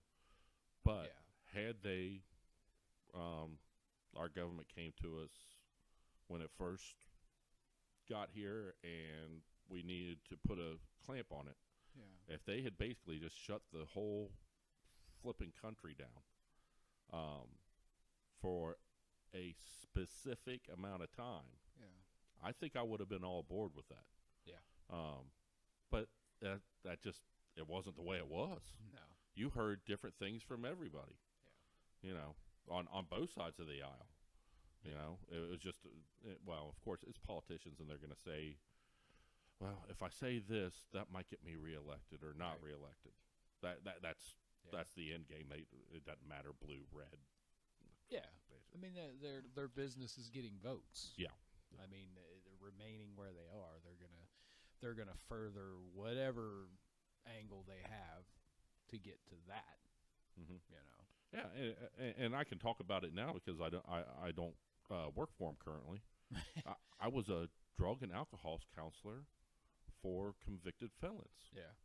How is that essential? Right. Because it's ran by government money, that makes it essential automatically. Right. Those guys were going to serve time whether I was in that building or not. Yeah. And if you think about it, you're posing more of a danger to those Absolutely. guys than they are to themselves because they're not going anywhere. But you guys, 100% of the biological threat to prisoners is the staff. Yeah. Because we come and go from there every day. Right. They don't go. They're not in contact with, Nope. Well, I guess I can't say 100%. New prisoners, new felons. But during that time, during the lockdown, it was basically a moratorium on lockup. Yeah. They would arrest you. They might arrest you or give you a court date. Yeah. And then they just pushed it down the road. They didn't take you to the jail. Yeah. Unless it was something violent. I was going to say like a violent. But if it was a drug charge, drunken disorder, anything that didn't have to do with, I don't know this for a fact, but I had heard through the grapevine there while I was working there, there were people caught for robbery and theft. They said, here's court date. I'd never heard of that in my entire life. No. Go on home, go to your court date after this is all over. Yeah. But they could do that. They could let criminals, actual criminals, go on home and not worry about it till it's over. Right. But dear God, they needed me to be in that cell preaching to them that don't do drugs. Oh, right. Yeah, it's drugs are bad, okay? Drugs are bad. And the program, I understand the heart is in the right place. The application doesn't work until that particular person has made that decision. Yeah, it's personal accountability. It's like anything else. Our failure rate was right at 99%. Was it really? Wow, that's high. No, it was no better than somebody on their own. Someone without any drug counseling. Wow. and most of these guys, they're career criminals. They've been in and out of institutions their entire adult life, and most of them juvenile as well. They don't know anything else. No, that's the whole rehabilitation thing is complete and utter bullshit. I didn't know that until I started working in it, and I saw it with my own eyes. There's no rehabilitation. No, it's a factory. You know what I mean? It's a money making operation. Yeah, commercialized. You should have seen the jailer's face when we first came in. Proposed to him that in our program, e-cigs are part of the no-nos. Yeah. He turned white as a ghost. Money. Each e-cig cost them right about $1.13 each. Yeah. They charge the inmates $12 each. $12.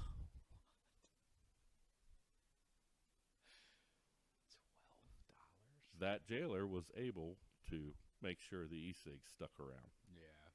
Oh yeah. You know, wow. And this isn't, everybody talks about the privately owned prisons, which definitely have their problems. I'm not saying they don't. Yeah. But this is a county county correctional institute. And they're still making their money. Yeah. And the jailer's an elected official, so he doesn't answer to anybody.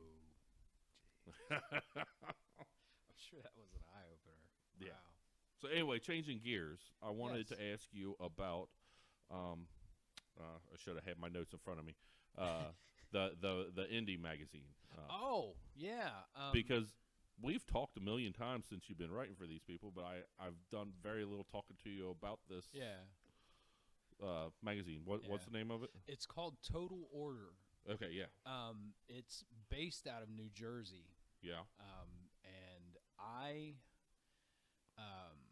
through my band Undone and our music, they had a DJ. Let me backtrack. Total Order is ran by a man named Michael Presti, who is out of New Jersey. He runs an internet radio station. Okay. It's called WNRR. When I first started talking to the folks there, they were actually called New Rigel Radio, which he named after the Queensryche song. New Rigel, the New Order. Yeah. So there was one of their DJs at the station, I guess, had come across one of our pages, liked the music, and asked if he could play some of it. So I sent him some files. His name is Tom Christman, and Tom and I became friends, and he became kind of a champion for us there, as far as he made sure all the DJs at the station had our music, and we were in rotation and everything. And, you know, through all that, I became friends with the guy that runs it, Michael. And so there was a time that I used to call into his radio show a lot. And we would act, well, like when The Walking Dead, for example, was a big thing. When it was like the biggest show on television. Those first 4 or 5 seasons. Yeah. So he would do a recap on a show on Sunday night. A lot like the Talking Dead. Sort of like that. Yeah. Like him and his wife would get on the radio station, and they would just talk about that night's episode and whatever. So he actually started having me and my brother call in and talk about the episodes, because he knew we were into that show and we were into writing horror fiction and things. So he just wanted us to come on and talk about it with them. So we became friends during that time period, because like after the show would be over, we would do it on a Skype call. So when the show would be over, he and I would just hang out and talk on Skype after everything was over, just about, you know, music and different things. So he just, out of the blue, he liked the way I wrote, and he just asked me if I wanted to start doing some things for the magazine. So the first things that I would do is he would just say, okay, I want to do an interview with this band this month. So what I want you to write me up, 20 questions. So what I would do is a lot of times it was bands that I wasn't familiar with, because it's an independent magazine. I mean, he does interviews with national acts and things, but he likes to put the spotlight on independent acts. So he would give me a band that I wasn't familiar with. So what I would do is I would go and I would find the band's music, and I would listen to some tracks, some albums. I would read everything I could find about them, and then I would write up questions. I would send them to him, and he would put them in a magazine, and he would credit me for the article. So I did that, probably maybe a handful, maybe 10 times, maybe a dozen times. I did questions. I think maybe the most famous band I came up with questions for an article was Hatebreed. I think I did. I did a Hatebreed interview for They're huge. Yeah. And so after that, then they had like a whole rebranding thing of the radio station, because they wanted it to be easier to pronounce and easier to find. So that's when they changed it to 99 WNRR. And so there was sort of a relaunch, and when that relaunch happened, he asked me, if I was still going to, continue to write or whatever. And I asked him, I said, I'd like to write. I said, but can I do a column? Can I do a column? Yeah. I just, he's like, yeah. He's like, yeah, I'd like you to do a column. And I'm like, okay, so what are the parameters of my column, right? Like, what do you want me? He's like, I don't care. Whatever you want to talk about. And I'm like, really? I can write about anything? And he's like, yeah. He's like, whatever you want to talk about. So I'm like, cool. So the first magazine that came out with me as a columnist was right when COVID was going on, right when everything was hitting. And that's what I was thinking about. So, because I kept seeing these things where, you'd see people and they're talking about, well, you've got all this free time now, so you need to be putting this time to use and being creative and this and that and the other. And I'm like, well, what if I don't feel creative? You know what I mean? Like what we were talking before. Yeah. Like sometimes it just doesn't happen like that. So I sort of wrote a column about that. Like, hey, man, just because all this is going on and people are expecting you to be creative and productive and stuff, you don't have to be. Like, that happens when it happens. You can't just dictate that a lot of times, like, fuck it. If you want to be creative, be creative. But, these people that are telling you, oh, you got to be creative, man, they can cram it in their ass. And I sent it to him, and I didn't know if it was any good or not. It was just what I felt, you know. And he sent it back to me, and he was like, "That's the best thing anybody's ever sent me." And I was like, "Shut up!" And he was like, "No, it was really good, man. I liked it a lot." He's like, "That was great." And I was like, "Wow, maybe I can do that." Yeah. And so, you know, he put it in a magazine, and you can get, like, I've got some physical copies of the magazine. Like, he can get them printed up from a company. It's like a digital independent magazine, so they put it out on a PDF on the website. But if you want a physical copy, you can contact him, and he'll get them printed and send them to you. That's like cool. The first time that he interviewed Undone, and he put us in the magazine. So there's like a photo spread. The picture of the band in it is a picture my wife took. So my wife's published. You know, her photography's published in the magazine. And so, you know, he put us in a magazine. Like, think about that when we were kids and we were putting pictures of, you know, everybody that we loved from magazines on our walls, right? Well, now I have a magazine at home that I can open up and I'm in it, and it freaks me out, right? Right. So I see that, and it's like, that's cool. So this dude put me in a magazine, and then now he lets me write for it. And so, you know, and he lets me write whatever I feel like writing. So, you know, like, that first column I did was about COVID, and then the second column I did is about this amazing podcast I listened to. And, you know, so it's basically like whatever I feel like writing about, he lets me write about it. And it's very cool, but also something I never thought I'd do. You know what I mean? And it's just like this band and the music that we've made has led to so many crazy things that I never thought would ever happen. You know what I mean? Like, and it's not like, you know, this national stage earth-shattering shit, but you know what? My band's music has been on FM radio. Yeah. So that means that my band's music is out in space right now. Right. And that freaks me out if you think about that, right? Like somewhere out there's a sound wave of my guitar playing in space forever, right? Nobody can ever take that from me. That's cool, you know? Right. And I mean, we got played on his station, and then that led to us being played on like Australian FM radio and in Mexico and Germany and all this crazy shit. And I'm like, what? That's really weird. I never thought anything like that would ever happen. And then, you know, we get put in a magazine, and then he's asking me to write for a magazine, and I'm just like, it's so weird. Things I never thought about, like, just because I just wanted to, you know, write some music, you know. Right. But it's been really cool to do that, just because it's a different style of writing. Like, usually when I write, I'm writing like fiction stories, you know what I mean? Like, I'm writing in like short stories mostly. I'm trying to write something full length, and that's so hard. Anybody that tells you it isn't, they're full of shit. But to write for something like that is a little bit different, and to be able to do that and kind of exercise that muscle is really kind of cool. So is Total Order, is that a monthly or quarterly? Or? It tends to kind of fluctuate. Sometimes we'll have a few in a row. But again, like with this COVID stuff, it's sort of, kind of thrown everything for a loop. I know Mike wants to get it on a semi-regular basis. I think it's like at one point, I think it was like an every other month thing.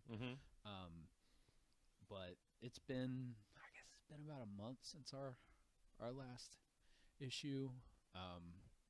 But you can find all, information on all that at WNRR.com, I think. I'll have to look that link up, because it's been a while since I had to actually give it out off the top of my head. Usually I'm checking links. This is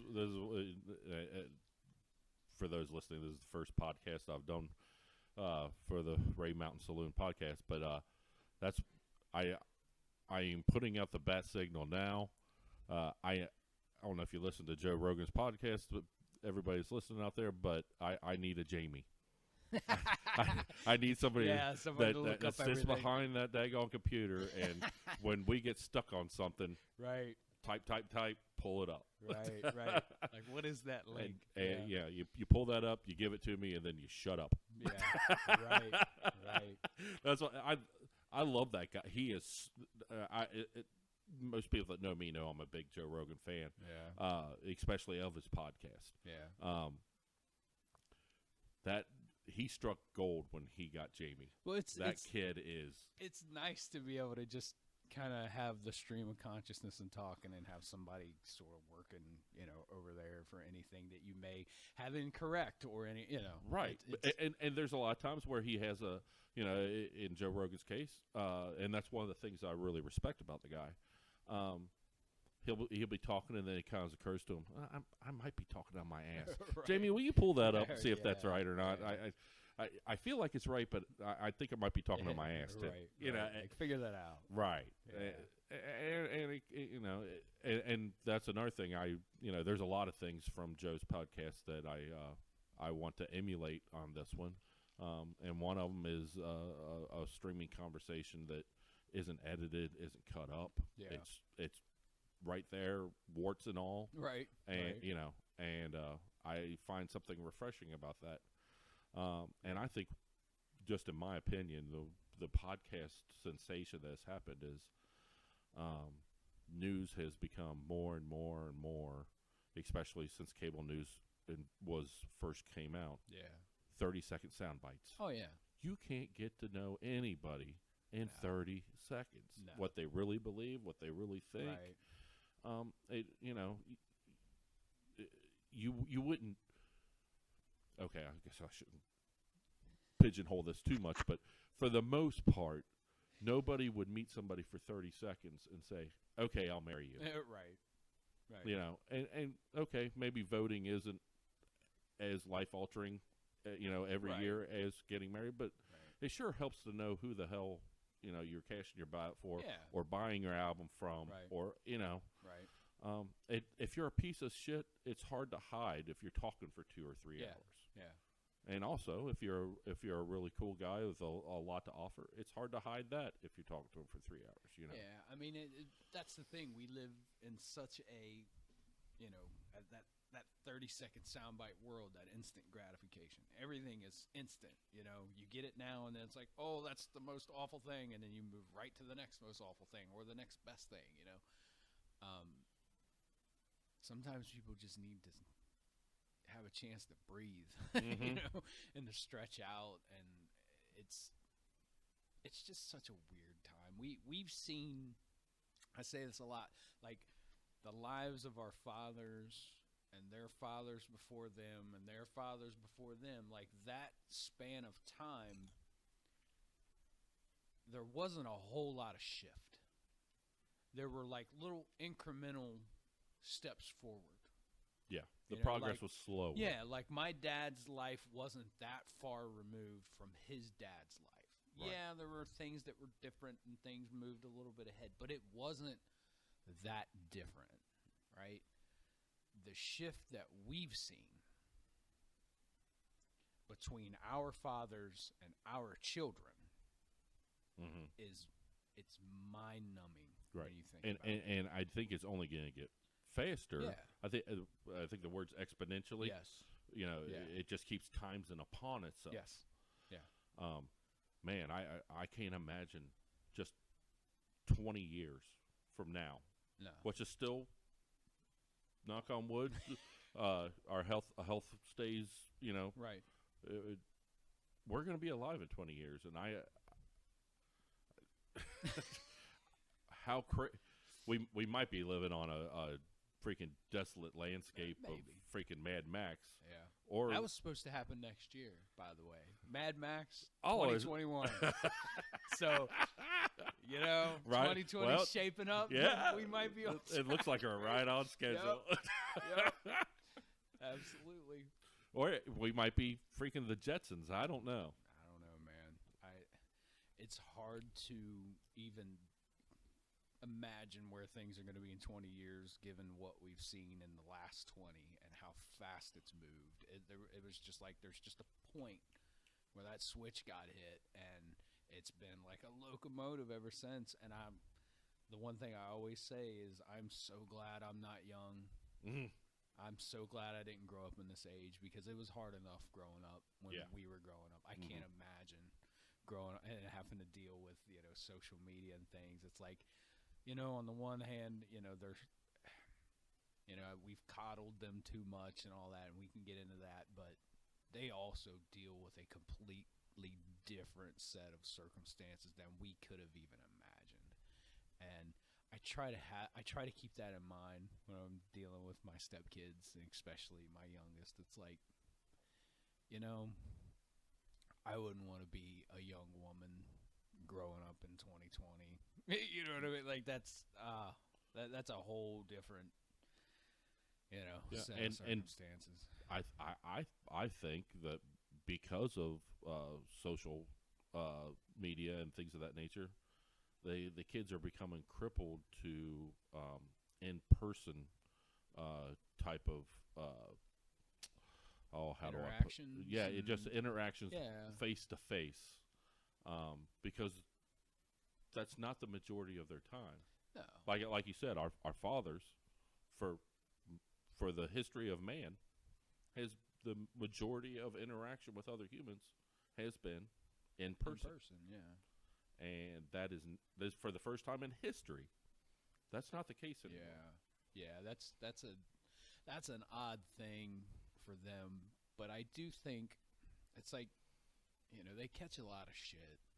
The younger kids do, and the one thing that makes me hopeful is that more than anything else, they seem like they're starting to get it when it comes to the way they treat other people.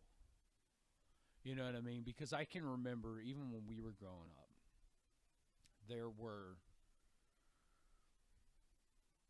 you would hear people say things that you couldn't imagine people saying now. It's just like off-color remarks about different races or different sexualities or, and it was just normal. Yeah, there was no pushback. Yeah. And now I think they're more conscious about it, which I think at some point leads us to get to a little better place with that kind of thing, because they just don't see people like everyone before them did. You know what I mean? Like, you and I went to a high school that was all white except for one kid. We had one black kid in our school. How do we know what that's like to live that experience? Not only of him, of the experience that he had of being the only kid that looked like him in an entire school full of people. Right? But, the kids that grew up that were in the worst neighborhoods, the poor kids, like that's a societal touchstone that I can't even begin to comment on. I've got no reference. Right. But these kids are all connected now. Even if they're not living it, they're seeing it by virtue of, some of the electronics that we've kind of been talking about, So they not only see kids in their own towns, they're seeing kids on other continents. Right. And how they've got it. And I think that part of it is really promising for them, to where the world is so much smaller for them than it ever was for us. And I just think they care a little more about each other than we did, because we had our own little worlds, our own little bubbles, and that was all we cared about. We didn't have any bigger thoughts about what was going on, right. in some other country. It was like our neighborhood. You talked about our little tribe, and that was it. But they're connected with each other all over the world. And I think that, it's at least my hope, that it kind of galvanizes them a little bit to where they'll come together a little easier than we do. Because I think you're seeing that when you look outside. People our age are the ones acting like idiots towards each other, and I just hope that they get. I hope they get past. I hope you're right, but man, and this is probably just me being an old man, but the way people talk to each other online, there's no way they would talk to that way to a person face to face, because face to face you have the threat of the person punching you in the nose. Yeah. There's no accountability to that. It's real easy to. But I hope you're right. Things. But they expect 20 between COVID and a national election, it's the nastiest I've seen the human race be to each other. But like you said, the nastiness that I saw were people my age. Yeah. That are so super one team or another. Yeah. That's their identity. Right. I grew up, and I know you did too, because dear God, John B. Griess, for all the years, I heard him too. He would never worship a politician, regardless of what party. Never. I had those specific conversations with my father. My father would never worship a politician. Yeah. Don't ever, don't ever, worship these people. Like, these people, they are public servants. They work for you. You never hold them beyond reproach. Mm-hmm. You are entitled to ask anything you want to ask of these people. I had these discussions with my father, and my father loves him some Trump. Oh yeah, but it's not like he's an outlier. No. Millions. It's 72 million votes, and now not all 72 million were Trump worshipers, but there's a huge portion that he's like their new savior. Yeah. I mean, it's a weird thing. No politicians, and their comeback always, well, he's not a politician. Well, he ran for office and he got elected. He's a politician automatically. That's nonsense. Their worship, regardless of party, you should always question. You should always be skeptical. Everything of anybody in power. That's the thing. Like, I make no bones about the fact that I hate Donald Trump. Mm-hmm. Okay, but I did before he ran for office. I just never liked that dude. But regardless, now that he's on borrowed time, and anybody that thinks that any of this nonsense that they're throwing out has any legs is just deluding themselves. It's pretty pathetic at this point. Yeah, well, did you expect different? No, because this is par for the course. That's what I'm saying. He's been telling us how this was all going to play out for the last year. I mean, he's been telling us exactly what he was going to do. I get all that, but kicking and screaming was just a given. Yeah. Everybody knew it. Yeah. Don't act surprised. And I told somebody the other day. I told my mom the other day. I'm like, you know what? I hope he continues to pull his shit, because I want to see them pulling him out of there. For the people that don't like him, nothing would please them more to see him kicking and screaming like a 2-year-old as they drag him out. I want to see him coming out of there, his hair all fucked up, his tie all crooked. I would love it, right? But my point in all that is that once he's done, like, I want to hold the next guy to the same scrutiny, right? Like, I don't want him to be in there and then all of a sudden be like, oh, well, now, I'm going to act the way the people he's got a free pass because he's not. Right. No, I'm going to ask the same questions of him, and I'm going to expect the same things from him that I expected from the guy before him. And that's the difference. It's like, I have never put a politician's name on my car. I have never put a politician's name on my shirt or a hat. I don't have any. Never put any stickers on anything. No matter who I voted for, and I've voted for Bushes. I've voted for Obama. I've voted Republican, Democrat, whomever. I've never been this blind, just holding this person up beyond reproach. Like, absolutely. No, man, like, that guy, he works for you. Right. I'm a registered libertarian, and I've never applied, even not just the person, even my party's sticker to anything I own. Nothing. Never. Like, never. Like, and that's what I think that's what's so weird about all of this. It's just like, it's almost like, people throw it out there like they're, halfway joking around, like there's a cult, but it's like, that's cultish behavior. Absolutely. Like the fact that you're just, no matter what, and no matter, I mean, he told us before he got elected, I could stand on Fifth Avenue and shoot somebody in the face, and I'm not going to lose any votes. And everybody's like, oh, my God, I can't believe he said it. Well, it's true. Look at it. Look at it. Yeah, and when it comes to things like that, I'm not calling Trump an honest person, but when it comes to things like that, he is being honest. Well, yeah, that's what I'm saying. And he's calling their bluff. And they don't get it. No. They don't get it. Like he's been telling you throughout this entire time period what he was going to do, how he was going to do it. He's been setting up the dominoes in your face, and then he's knocking them over, and everybody's acting surprised about it. And I have never been more engaged than I have been in about the last 5 years. And the reason for that was last cycle, I was really paying attention to the Republicans because I didn't like the choice that I had that I knew was inevitable. This was the Hillary Donald versus Donald. Okay, yeah.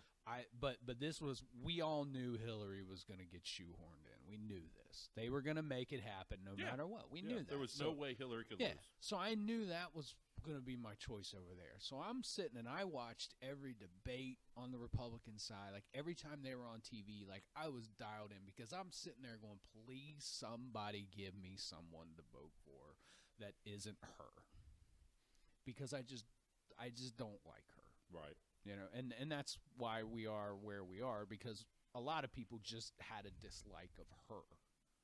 Yeah, running for president has zero to do with policy now. Right. Zero. Yeah. And so I watched them all, and from real early on, man, I was like, this guy is going to be their nominee. And I would have these discussions with people. Really? You thought that early on? Yes. Because I was like, there's no way. And I wasn't alone. Jon Stewart was still doing Daily Show at the time. And he was like, I remember this specifically. This was, he left the show very soon after the election. Yeah. I think it crushed. Oh, yeah. But he was on there just for comedy reasons. Right. Going, please, Lord, I haven't asked for much. He wanted Trump to win. Well, it's because it's comedy gold. Yeah. But then it actually happened. He was like, oh, no, what have I done? Right. But yeah, man, I remember sitting and having these discussions with my wife because, like I said, I watched everything. I was engaged because I wanted anybody to step up and give me someone to vote for that wasn't her. Mm-hmm. Now, in the end of it, and I'm not a person that normally talks about who they did or didn't vote for or whatever in a any kind of final sense, but in the end, I didn't vote for either one of them. I voted for Gary just because I wanted to be able to live with myself. Yeah. But which is a better reason than most people have for their vote. Yeah.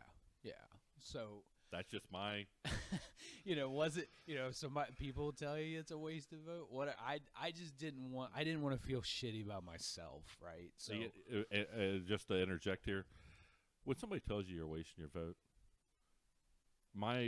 what I want to say to them, and I generally don't because, like I said, there's the threat of being punched in the nose. Yeah. Oh, so you're telling me my conscience is worth nothing to you, right?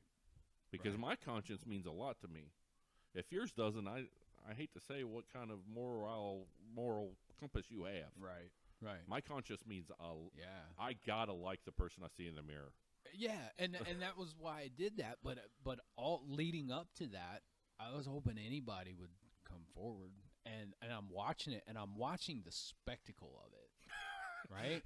Trump definitely did that, and that's what I was saying. I remember saying to Jean, she's like, she hates him, and all through that time, she was saying, he can't be the one, and I'm watching pundit after pundit after pundit. Well, once we get to this point, he has no chance. He's got no shot. He's gonna fall away. He's not a viable candidate. They just kept saying it, and he just kept showing up. But I'll be honest. I don't think for a while there even Trump believed. I don't think he did either. I think he was like, "Holy shit, this is actually going to happen." I mean, it was almost like, "What?" And it's a proven fact that election night when he actually won, he was dumbfounded. Yeah, he couldn't believe it. He couldn't believe he won. Well, because everybody in the world, it was good. It was a walk away. Yeah, it was a known fact. Hillary was our next president. Yeah, it was a no-brainer, you know. And meanwhile, I'm sitting there and I'm going, "No, it's not."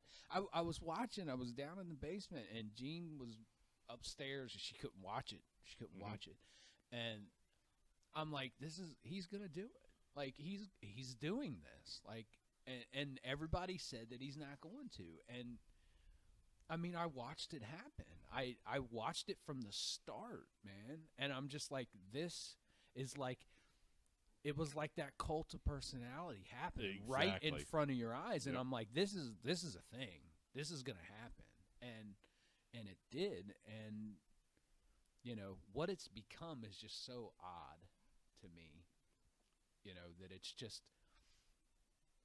you know, here we went through the last 4 years, and it's like one could argue that we've never been more split up as a people. Not since about 1963. You know, right?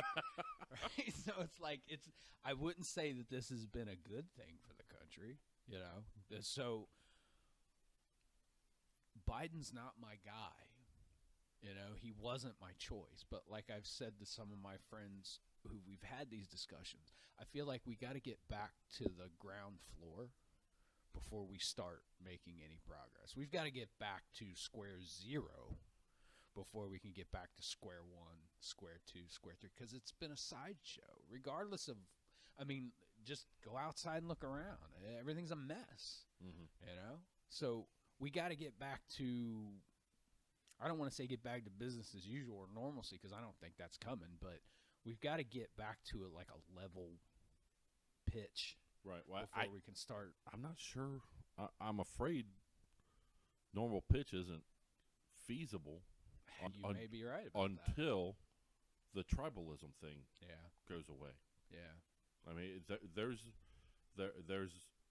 a good chunk of people in the middle that don't have a tribe. Yeah, but the two actual tribes are so noisy. Yeah, you can't hear the people that don't have one.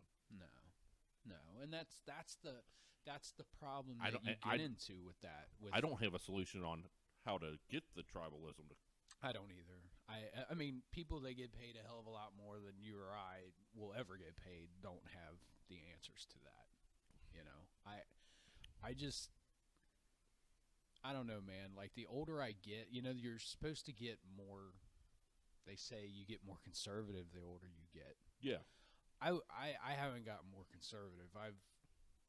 I've gotten more liberal, I guess you could say, on a lot of things, but I've also, throughout this entire cycle, I have kind of gone to one extreme and come to other extremes and sort of figured out some things that I had kind of been struggling with, trying to figure out, like, where do I stand on this? And what do I believe about that? And where do I fall in this spectrum of bullshit that you see every day, everywhere? And it's, you know, you go through these different periods where something happens or somebody says something and you react, right? And you have a visceral reaction and you say or you do or whatever. And then, you know, what I'm starting to learn is that initial reaction, a lot of times, isn't really where you stand.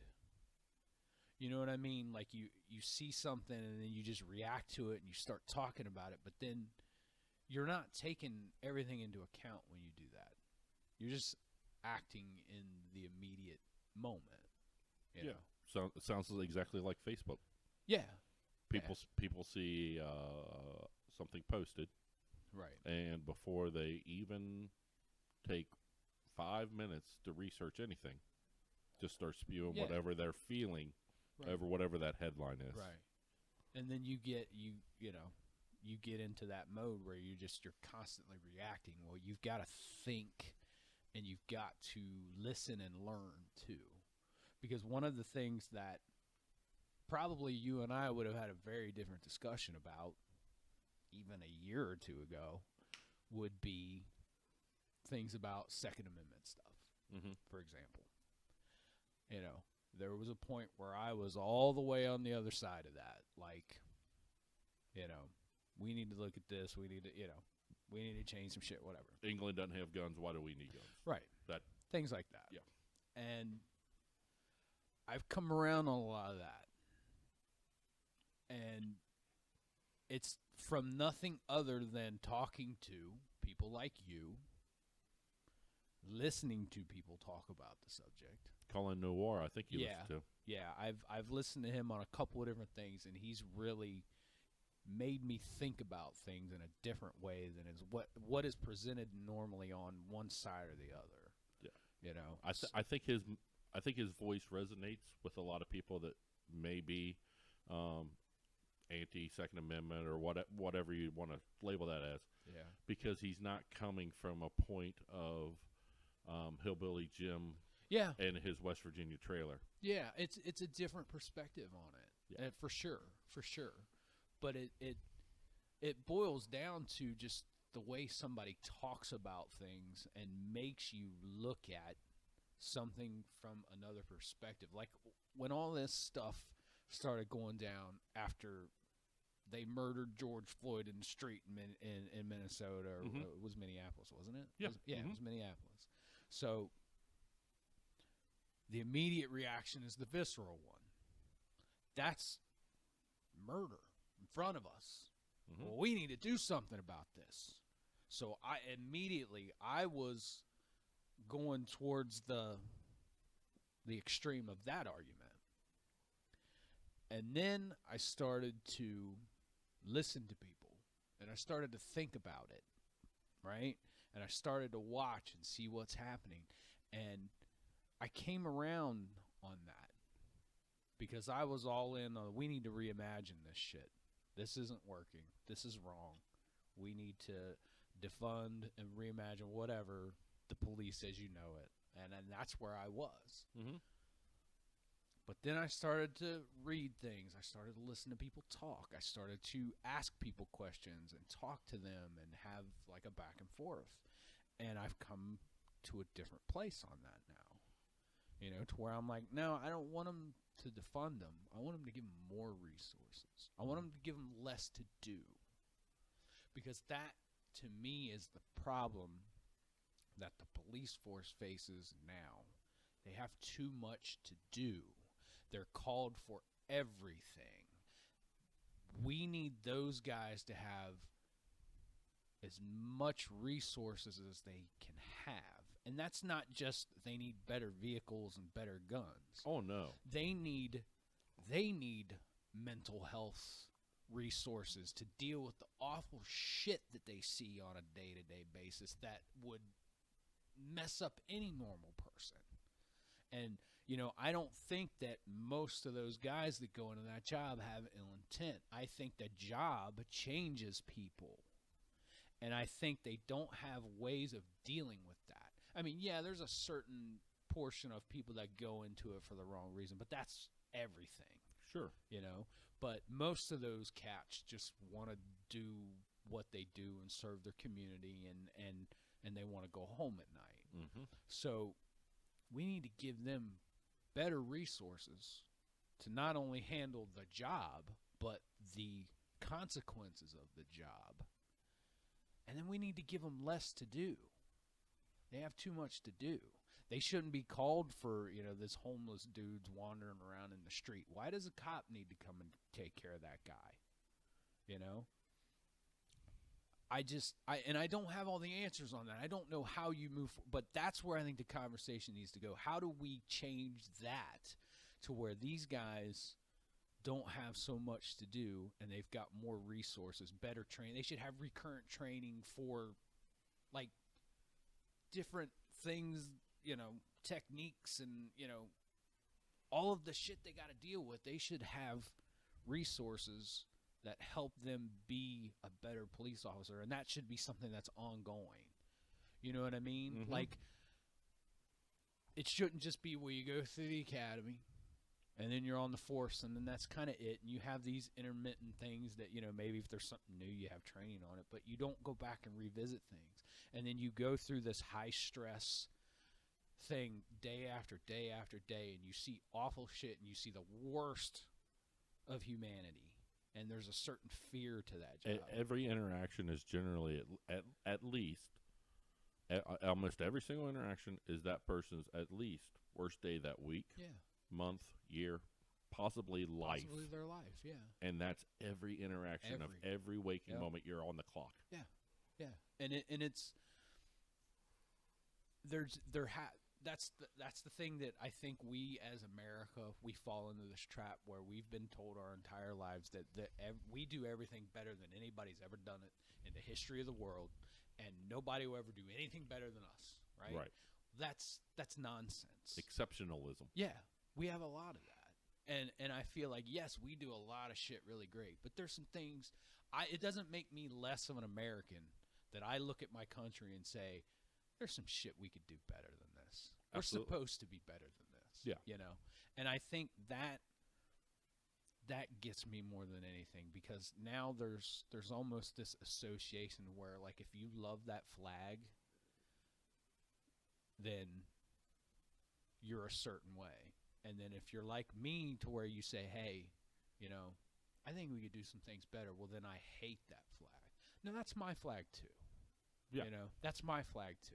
That doesn't just belong to you, and it's just weird that it's become that. Yeah, that's the tribalism again. Yeah, like that flag's supposed to represent all of us. That flag is supposed to represent all of our ideals and all of the things that we want and represent. It's not just yours. Right. So how do we get through all that, man? I don't know, but I just know that I have changed my mind on some things just from listening to people. And I think that's the way out.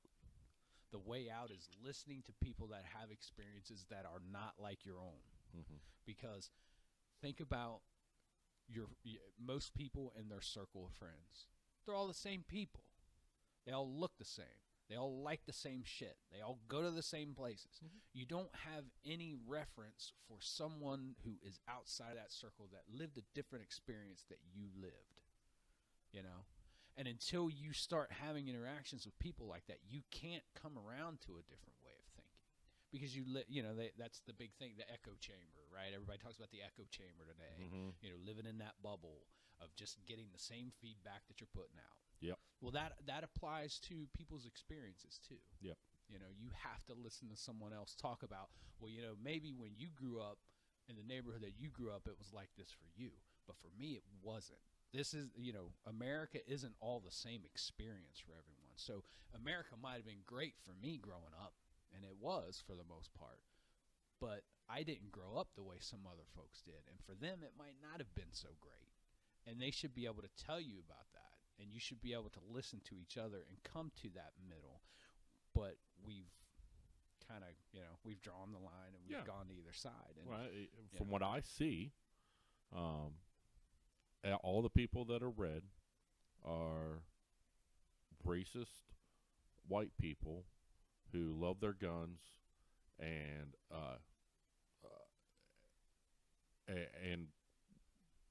hate everybody else. Right. And on the other side, every person that's blue is a socialist communist. Right. Marxist. They like to use Marxist a lot too. Right. That wants us to be a carbon copy of Venezuela or Cuba or the Soviet Union when it was still around. Right. That's how black and white they want to make it. Yeah. And the people that there are a lot of, to what I've seen, there's a lot of people profiting off of that, keeping it black and white, no shades of gray. Right. We've said this many times on this podcast. Right. There's not I don't have a specific Right. answer. Right. I know I remember this though. It's been 19 years. It doesn't seem that long at all to me. 19 years, man. 9/11. We were all Americans real damn quick. Yeah. Real quick. Yeah. It happened because we had a common enemy. Yeah. You Yeah. know, like And now I'm like, I guess little green men are going to have to land. maybe. And then not only are we all Americans, we're all Earthlings. Little green men are like, I mean, even Russians. I don't know. You know, I mean, I've seen Red Dawn, right? If they showed up, I think we get together. But it's gonna take something. We really do, and I don't want us going into any wars. No, well, I mean, we never stop. Right. We never stop. It's like that's that's the one thing that I can say that now there was a couple times where we got real close in the last 4 years. We didn't get into any new ones, and I didn't even think about that until the other day. Yeah. And that's the only thing that I can sit and I- say that the- The night that Trump got elected, I was like, "Oh God, we're going to be in wars." And Yeah. I really did. I thought he's going to put us in Well, I the mean, war with everybody. He kind of tried. He flirted with having one with Iran there for a little bit, and with North Korea. He's that whole thing. But you know what? We didn't have him, and that's good. But that's the problem with that guy. Is that guy will never let you say, well, hey, that's a good thing that you did, because he's going to do 5 other things that drive you crazy. Yeah. So you can never just, because that's the thing. It's like, dude won. I wasn't happy about it, but I'm like, well, I'm going to have to give him a chance, just like I do everybody else. And then it took about 5 minutes. I'm like, oh my God, I hate this motherfucker. It's like having a wife that cheats on you daily, but on Wednesday she makes a really good meatloaf. Right. Yeah, she cheats on me every day, but damn, that meatloaf. I don't know, man. That meatloaf's great. Yeah. It's been the weirdest 4 years of all of our lives, I think, but especially this last year. It's just any one of these things would have been enough. Yeah. Any one of them would have been enough, and it all just happened at the same time. I don't even want to think about what next year's going to be like, because I remember not, I couldn't wait to get out of 2019. Like 2019's been kind of shitty. I can't wait to start a new year, and the first couple months were great. Yeah. And then it was like, now we're off the cliff. I don't know, man. Well, man, we have put right around 2 hours and 45 minutes in the books. It doesn't seem like it at all. Yeah, I know. We could talk for. Yeah, me and you definitely. We could. But I tremendously appreciate you agreeing to be my first I mean, person on my first I'm podcast. excited that I got asked. It's like, I mean, we sit around and bullshit, all the time, but I stewed and I stewed and I stewed, and I have quite a big list of people I want to ask. Yeah. But I was like, well, if I'm gonna stick my toe in the pool, who's gonna facilitate that I can swim, talk for a while, the best I'm gonna be comfortable with. Comfort's a big thing. Yeah, man. It really and is. you're the one that just kept on coming to mind. Yeah. There's definitely other people I want to have on the podcast, but you were the first one that came to my mind.